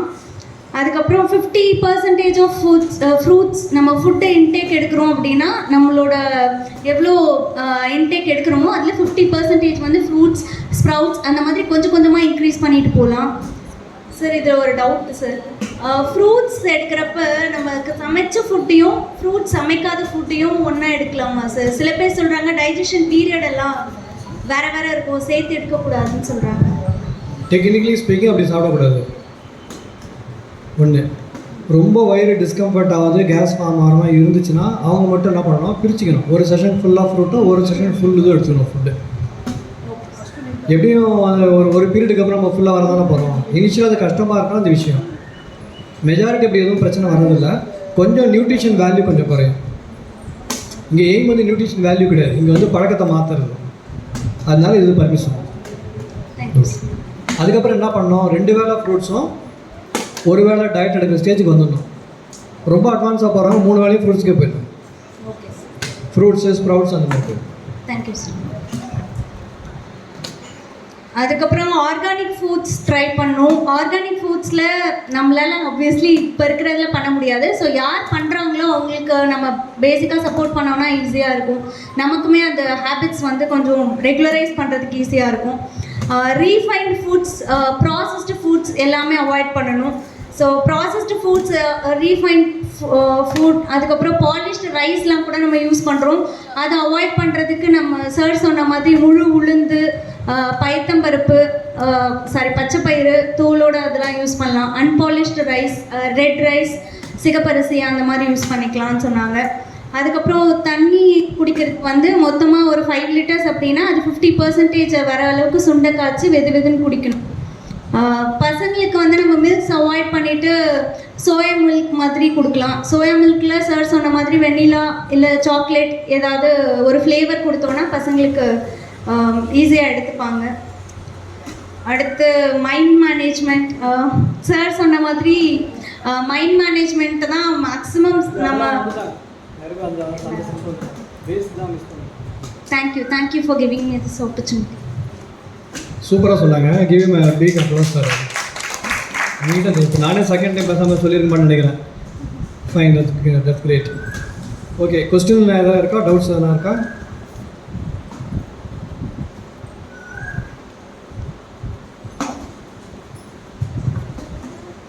சார் அந்த ஏர் ஃப்ரையர் வந்து இப்போ அந்த டெஃப்லான் கோட்டிங்கோடு வருது சார், அந்த நார்மல் இதில் வரல. டெஃப்லான் கோட்டிங் வந்து ஹெல்த்துக்கு நல்லது இல்லை சார். அதுக்கு மேலே நம்ம அயன் மெஷ் வச்சுட்டு இல்லை போர்ஸில் வச்சு அதில் தான் ஃபுட் ஸ்டஃப்ஸ் வச்சு குக் பண்ணணும். அயன் மெஷ் வச்சு யூஸ் பண்ணலாம். அயன் மெஷ் இல்லை போர்ஸில். சரிங்க சார். நான் சொல்லும்போது நீங்கள் வரல, இது அப்பயே முடிச்சிட்டேன். சார் இப்போ சில்ட்ரன்ஸ் சொன்னீங்க சார், ஸ்கொயர் மில்க்கு. இப்போ அது வந்து ஃப்ளேவர் கண்டென்ட் வந்து வெனிலா அதுவும் ஒன் ஆஃப் கெமிக்கல் தானே சார்? கெமிக்கல் கிடையாது. மற்ற நீங்கள் வாங்குறத கம்பேர் பண்ணுறப்ப ஒன்றும் கிடையாது. நீங்கள் ஒரு சப்ஸ்டியூட் கொடுத்தாவணும் இல்லையா, ஒத்துக்க மாட்டாங்கல்ல. நம்ம நேச்சுரல் ஆட் பண்ணி நீங்கள் வனிலா தனியாக ஃப்ளேவர்ஸ் வாங்கி ஆட் பண்ணிங்க, வனிலா சாக்லேட்ஸும் ஆட் பண்ணி தான் கொடுக்குறோம். கெமிக்கல் நம்ம சொல்ல முடியாது. நேச்சுரலாக ஃபுட்லேருந்து எடுக்கிற ஒரு சப்ஸ்டன்ஸு கொஞ்சம் ஆட் பண்ணிக்கிறீங்க. ஐடியல் வந்து அது இல்லாமல் இருக்கிறது தான், பிடிக்க மாட்டாங்கல்ல. குழந்தைங்கன்னு வர்றப்போ டேஸ்ட் இம்பார்ட்டன்ட், அப்படி இல்லைன்னா ஒர்க் அவுட் ஆகாது. அப்போ என்ன பண்ணலாம், இதோட டேஞ்சராக போய் சாப்பிட ஆரம்பிச்சிடும். இது நீங்கள் இதை நீங்கள் இன்வால்வ் பண்ணுறதுக்கு கஷ்டம் வர வைக்கிறது.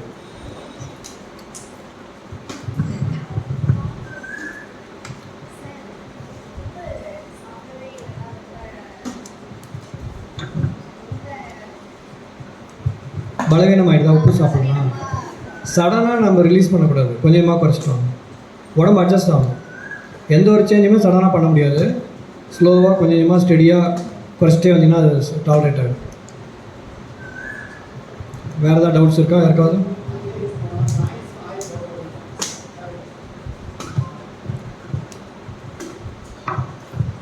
ஆயில் வந்து நம்ம ஜாயின்ஸோடைய பெயினுக்கெலாம் வந்து தேவைப்படுதுன்றாங்க சார். ஆயிலை கண்டிப்பாக தேவைன்றாங்க. அதை எப்படி நிவர்த்தி செய்யுது சார்? நம்ம ஆயிலே யூஸ் பண்ணலாம். இப்போ நம்ம ஆயில் வந்து ஸ்ட்ரெயிட்டாக ஜாயிண்ட்டில் சாப்பிட்றது போதா? போதும், வெளியே தான் போகுது சார். தேவைன்னு சொல்கிறாங்க, பட் சொல்கிறாங்களா சார்? அந்த டவுட் கிட்ட கேட்குறேன். இல்லை just fun sake I'm telling. ஸ்ட்ரெயிட்டாக போதா போகல போகல சார். அப்போ எங்கேருந்து போகுது? பிளட்லேருந்து தானே போய் ஆகணும். பிளட் தான் போகுது. பிளட்டில் ஆயில் லெவல் செக் பண்ணி பார்த்துங்க, கரெக்டாக தான் இருக்கும். ஆயில் யூஸ் பண்ணாமங்கிற நீங்கள் அதுக்கு என்ன பண்ணணும், நீங்கள் கேட்டிருக்க கேள்வி என்னன்னா எசென்ஷியல் ஃபேட்டி ஆசிட்ஸுக்கு என்ன செய்கிறது அப்படின்னு கேட்டிருக்கோம். ஆயில் கிடையாது, எசென்ஷியல் ஃபேட்டி ஆசிட்ஸ். அது வந்து யூஸ்வலாக அந்த ஃப்ரூட்ஸு ஸ்ப்ரவுட்ஸ் சாப்பிட்றாங்கல்ல, அதிலே வந்துடுமா. அது நம்மளுக்கு டவுட்டாக இருந்துச்சு என்ன பண்ணலாம், ஃப்ளாக் சீட் இல்லாட்டா ஜிஞ்சிலி சீட் இருக்குல்ல, நட்ஸு சீட்ஸ், அதிலே இருக்குது எசென்ஷியல் ஃபேட்டி ஆசிட்ஸ். அது ஒன்று மட்டும் தான் உடம்பால் சிந்தசைஸ் பண்ண முடியாது. மற்ற எல்லா ஃபேட் சப்ஸ்டன்ஸையும் உடம்பு தானாகவே லிவரை சிந்தசைஸ் பண்ணிடும். ஓகே, சீட்ஸ் நம்ம சாப்பிடணும்னு சொன்னேன் சார். அந்த ஊற வச்சு சாப்பிட்ற சீட்ஸ் நிறைய எல்லாமே ஊற வச்சுட்டு அப்புறமா நம்ம ஸ்ப்ரவுட் ஓகேங்களா. இன்னொன்று அப்படியே சாப்பிட்ற ட்ரையாக சாப்பிட்ற நட்ஸ் இருக்குது, அது அப்படியே சாப்பிட்லாமா சார்? சாப்பிடலாம். குவான்டிட்டி கம்மியாக இருக்கணும், நிறைய இருக்கக்கூடாது. இந்த குவான்டிட்டி லிமிட்டட். நட்ஸை பொறுத்து லிமிட்டட் குவான்டிட்டி. வேர்க்கடலை அதெல்லாம் ஓகே. ஓகே மற்றபடி இந்த கேஷ்யூ பாதாம் தான் லிமிட் பண்ணிடணும். ஓகே. எள்ளு சாப்பிட்லாம்.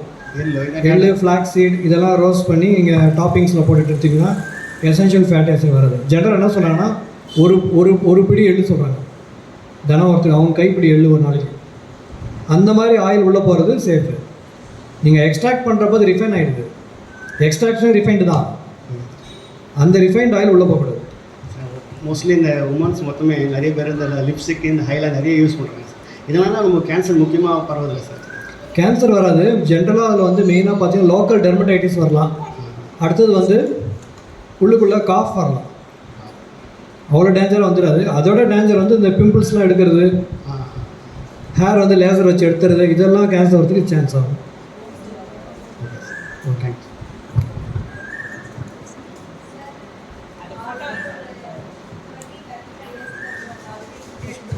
30-35 இயர்ஸ் வரைக்கும் இந்த ஜங்க் ஃபுட்லேருந்து எல்லாமே எடுத்துருப்பாங்க. இப்போ திடீர்னு இந்த வெஜிடபிள்ஸு ஃப்ரூட்ஸு ஸ்பவுட்ஸ்லாம் எடுக்கும்போது கேன்சர் வந்து ப்ரிவென்ட் பண்ண முடியுமா சார்? முடியும். ஏன்னா அது எந்த ஸ்பீடில் உள்ளே போயிட்டுருக்குன்றது பொறுத்து இருக்குது. ஒரு ஃபேக்டரை சொல்ல முடியாது. அதுக்கு ஒரு 5 இயர்ஸ், நீங்கள் 30 வருஷம் பண்ண டேமேஜுக்கு நீங்கள் 5 வருஷம் ஒழுங்காக சாப்பிட்டா தான் உடம்பு ரீசெட் ஆகி நிற்கும். 10% டைம் சொல்கிறாங்க. 30 வருஷம் 10%, 3 வருஷம் கரெக்ட் டயட்டில் இருந்தீங்கன்னா உங்கள் சிஸ்டம் வந்து ரீஜூனேட் ஆகும். ஓகே, கேள்வி கேட்க போகிறீங்களா? கேட்குற மாதிரி வந்தீங்களா? யாரும் டஃபாக கேட்க போகிறீங்க? சின்ன வயசுலேருந்தே வந்து ஆஃப் சால்ட் தான் சாப்பிட்டுன்னு இருந்தோம் சார். நான் ஃபுல்லாகவே எங்கள் பாட்டிக்கு வந்து உப்பு நோயினால் ரொம்ப அவஸ்தைப்பட்டிருக்காங்க எங்கள் அப்பாவுக்கு மேரேஜ்க்கு முன்னாடியே. அதுலேருந்து அம்மா வந்து ஆஃப் சால்ட்டு தான் சாப்பிட்டுருந்தேன் 18 இயர்ஸ் வரைக்கும். அப்படி ரொம்ப கம்மியாக சாப்பிட்டா தான் இருந்தோம். இப்போ எனக்கு வந்து சமைக்கிறப்ப சரியாக உப்புலவே தெரியல அப்படின்னு கம்ப்ளைண்ட் பண்ணுறாங்க எங்கள் வீட்டில். நீங்கள் உப்பு வந்து டேபிளில் வச்சுடுங்க. அப்புறம் எக்ஸ்ட்ரா வேணும் ஆட் பண்ணிட்டோம். உப்புன்னு ஆஃப் குக் பண்ணிவிட்டு இல்லை எனக்கு வேணாலும் முடியாது நான் ஃபுல்லாக போட்டுக்கிட்டோம். பாட்டி வந்து அவ்வளோ பொறுமையாக தான் இருப்பாங்க. அவங்களுடைய கேரக்டர் ரொம்ப பொறுமையாக தான் பேசுவாங்க. இப்போ தான் ரொம்ப மாறிட்டாங்க. அவங்ககிட்ட சால்ட்டுக்கும் அந்த கேரக்டருக்கும் சம்மந்தம் இருக்குது. ரொம்ப பொறுமையாக தான் இருப்பாங்க. அம்மா விட பாட்டி தான் எனக்கு 1:1 திங்க் பண்ணாதீங்க. ஏன்னா ஒரு கேரக்டர் நிறைய காரணங்கள் இருக்கும். அதில் ஒன்று வந்து சால்ட்டு, மிளகா, புளி அந்த மாதிரி. ரொம்ப உப்புக்கு ரொம்ப குறைவாக சாப்பிட்டா மெமரி பவர் குறையுமான்னு ரொம்ப நாள் டவுட்டு சார். குறையாது, அதிகமாகும். அப்படிங்களா? உப்பு தேகத்தை அழிக்கும். தேகத்தை சார்ந்த அறிவு விரிவு எல்லாமே. நான் சொல்ல வல்லார் சொல்கிறாரு. அவ்வளோதான் சார். உப்பு தேக நஷ்டம் முடிஞ்சு போச்சு. எல்லா சால்ட்டு தான் outside. Sodium and chloride வந்து நீங்கள் சாப்பிட்ற பழத்தில், காய்கறி, கீரையிலே இருக்குது. அது தேவையான அது வந்து எடுத்துக்கும். அது வந்து அதோடைய ஃபார்ம் வேறு, நம்ம போடுற உப்புடைய ஃபார்ம் வேறு. கெமிக்கலி ஒன்று தான், ஃபங்க்ஷனலி ரெண்டுமே வேறு.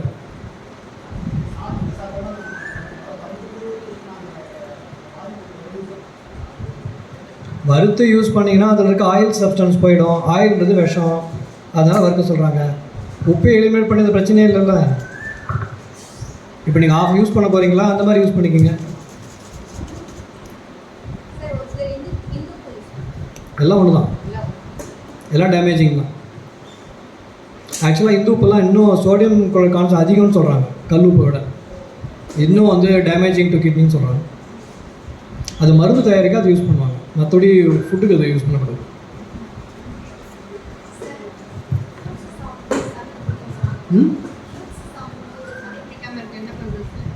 ஒரே ஒரு மிளகு சாப்பிட்ருங்க. எப்போ ஃப்ரூட்ஸ் சாப்பிடும்போது மிளகு, கடைசியாக வறுத்த மிளகு ஒன்று சாப்பிட்டீங்கன்னா தண்ணி குடிக்காது. இல்லாட்டா என்ன பண்ணோம், 1/4 டம்ளர் சுடு தண்ணி குடிச்சிடணும். அதையும் தாண்டி குடிக்குதுன்னா அவங்க சிஸ்டம் வந்து ஹோமியோலாம் கொடுத்து கிளியர் பண்ணி கொஞ்சம் கொஞ்சமாக ஃப்ரூட்ஸ் சாப்பிட்டு உடம்பு செட் பண்ணி விட்டுருவோம். நாங்கள் அனலைஸ் எடுப்போம், ஃப்ரூட் அக்ரவேஷன் எந்தெந்த ட்ரக்லாம் வருது பார்த்துட்டு மற்ற சிம்டம்லாம் வச்சு சிஸ்டமை கிளியர் பண்ணதுக்கப்புறம் உங்களுக்கு ஃப்ரூட் டாலரேட் பண்ணாங்க.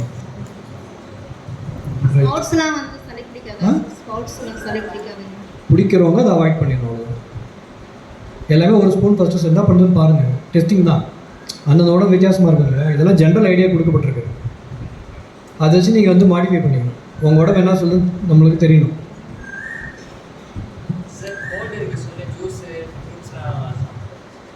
சாப்பிடக்கூடாது.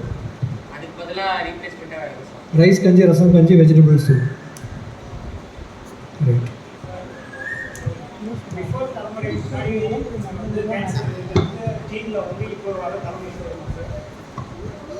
அதாவது ஹெரிட்டரியா கேன்சர் வருமானு கேட்குறாரு. ஆமாம், டெஃபினட்டாக அந்த டெண்டன்சி இருந்தால் வரதுக்கு சான்சஸ் அதிகம். வந்துரும்னு கிடையாது, சான்சஸ் அதிகம். திருப்பி நீங்கள் எப்படி உங்கள் ஃபுட்டு மைண்டை மேனேஜ் பண்ண போகிறீங்கிறது பொறுத்து தான் அது நிர்ணயமாகும். ஒன்று, கேன்சரே எங்கள் ஃபேமிலியில் யாருக்குமே இல்லை, அப்போ கேன்சர் வருமா? அப்பயும் கேன்சர் வரும். அது நிர்பந்தம் கிடையாது. அது நம்ம பெருசாக மாடிஃபை பண்ணவும் முடியாது. இப்போ நம்ம மாடிஃபை பண்ண முடியும் நம்மளுடைய மைண்டையும் ஃபுட்டையும் தான். மைண்ட், ஃபுட், ஆக்டிவிட்டி 3 தான் நம்ம கண்ட்ரோலில் இருக்கிற விஷயம். வேறு எதையும் நம்ம பெருசாக மாற்ற முடியாது. Okay sir. சார், இப்போ ஹோமியோவில் இருந்து ஃபுட் அண்ட் லைஃப் ஸ்டைல் சரியில்லைனாலும் இது எல்லாத்துக்கும் சான்சஸ் இருக்குது. ஹோமியோவில் இருந்து ஃபுட் அண்ட் லைஃப் ஸ்டைல் சரியில்லை அப்படின்னாலும் இப்போது ஹோமியோ எடுக்கிறவங்க ஒருத்தர் தெரியும், உங்களுக்கு யூட்ரஸில் கட்டி ஃபார்ம் ஆயிருக்கு, ஆனால் அவங்க 7 இயர்ஸாக ஹோமியோவில் இருக்காங்க. அதேமாதிரி ஒருத்தர் கேன்சர் அவரும் ஒரு 8 இயர்ஸாக ஹோமியோவில் இருக்கார். ஸோ அவங்களுக்கும் அந்த ரிஸ்க் உண்டு. என்ன ஒன்று, ஹோமியோவில் இல்லாதவங்கள விட இவங்களுக்கு வந்து டைம் தள்ளி போகும், சிவியராக வராது. இவங்களாம் சீக்கிரம் வந்தோன்னா சிவியராக வரும். இப்போ சிம்டம்ஸ் மாறிட்டே இருக்கிறதுனால கன்ஃபியூஷன் இருக்குது சார். அதுக்கு என்ன சார் பண்ணுறது? நீங்கள் அதில் தலையிடவே கூடாது. நீங்கள் அனாலிசிஸ் போகிறீங்க, நீங்கள் உங்கள் வேலை சிம்டம் எழுதி டாக்டரை கொடுத்துருது. மாறதை பற்றி நீங்கள் கவலைப்படாது, அது டாக்டருடைய ஹெட்டேக். இது ஏன் மாறுது, என்ன பண்ணலாம் அப்படின்றது. இல்லை சார், என்ன பண்ணலாம்னு இல்லை. அதை இப்போ நீங்கள் கேட்குற மாதிரி இப்போ ஒரு சென்சேஷன் கேட்குறீங்க, ஒரு டைமிங் கேட்குறீங்கன்னா அது ப்ராப்ளம். நீங்கள் அதான் அந்த ஸ்டெப்புக்கே நீங்கள் போகக்கூடாது. உங்கள் வேலை டேப் ரெக்கார்டுற மாதிரி ரெக்கார்ட் பண்ணி கொண்டாந்து கொடுத்துருங்க. அது மாறினாலும் பரவாயில்ல, அப்படியே எழுதுது. வேறு நீங்கள் மாறம் தான் எழுதணும். இல்லை சார், இப்போ நீங்கள் மாறாத வச்சுக்கூடாது. இல்லை சார், ரைட் சைடா லெஃப்ட் சைடா கேட்குறீங்க. ஒரு நாள் ரைட் சைடு இருக்குது, ஒரு நாள் லெஃப்ட் சைடுனா அப்படியே எழுதிட்டு வந்து அப்படியே. தேங்க்ஸ். ஓகே. அதுக்கு மேலே போனோன்னா அப்புறம் நீங்கள் மொத்த ஹோமியோ கோர்ஸ் எடுக்க வச்சுருவீங்க. அதனால் அது ரொம்ப கேர்ஃபுல்லாக இருக்கேன். அதில் ஒரு க்யூரியாசிட்டி வந்துடும். அப்புறம் அதை பற்றி கேட்க ஆரம்பிச்சிருவீங்க, ரொம்பாயிடும். கிளாஸ் வேறு மாதிரி போய்டும். ஓகே, கொஸ்டின்ஸ் அவ்வளோதான் நினைக்கிறேன் இல்லையா? Okay, thank you all. அருட்பெரும் ஜோதி, அருட்பெரும் ஜோதி, தனிப்பெரும் கருணை, அருட்பெரும் ஜோதி. எல்லா உயிர்களும் இன்புற்று வாழ்க, வள்ளல் மலரடி வாழ்க வாழ்க. திருச்சிற்றம்பலம்.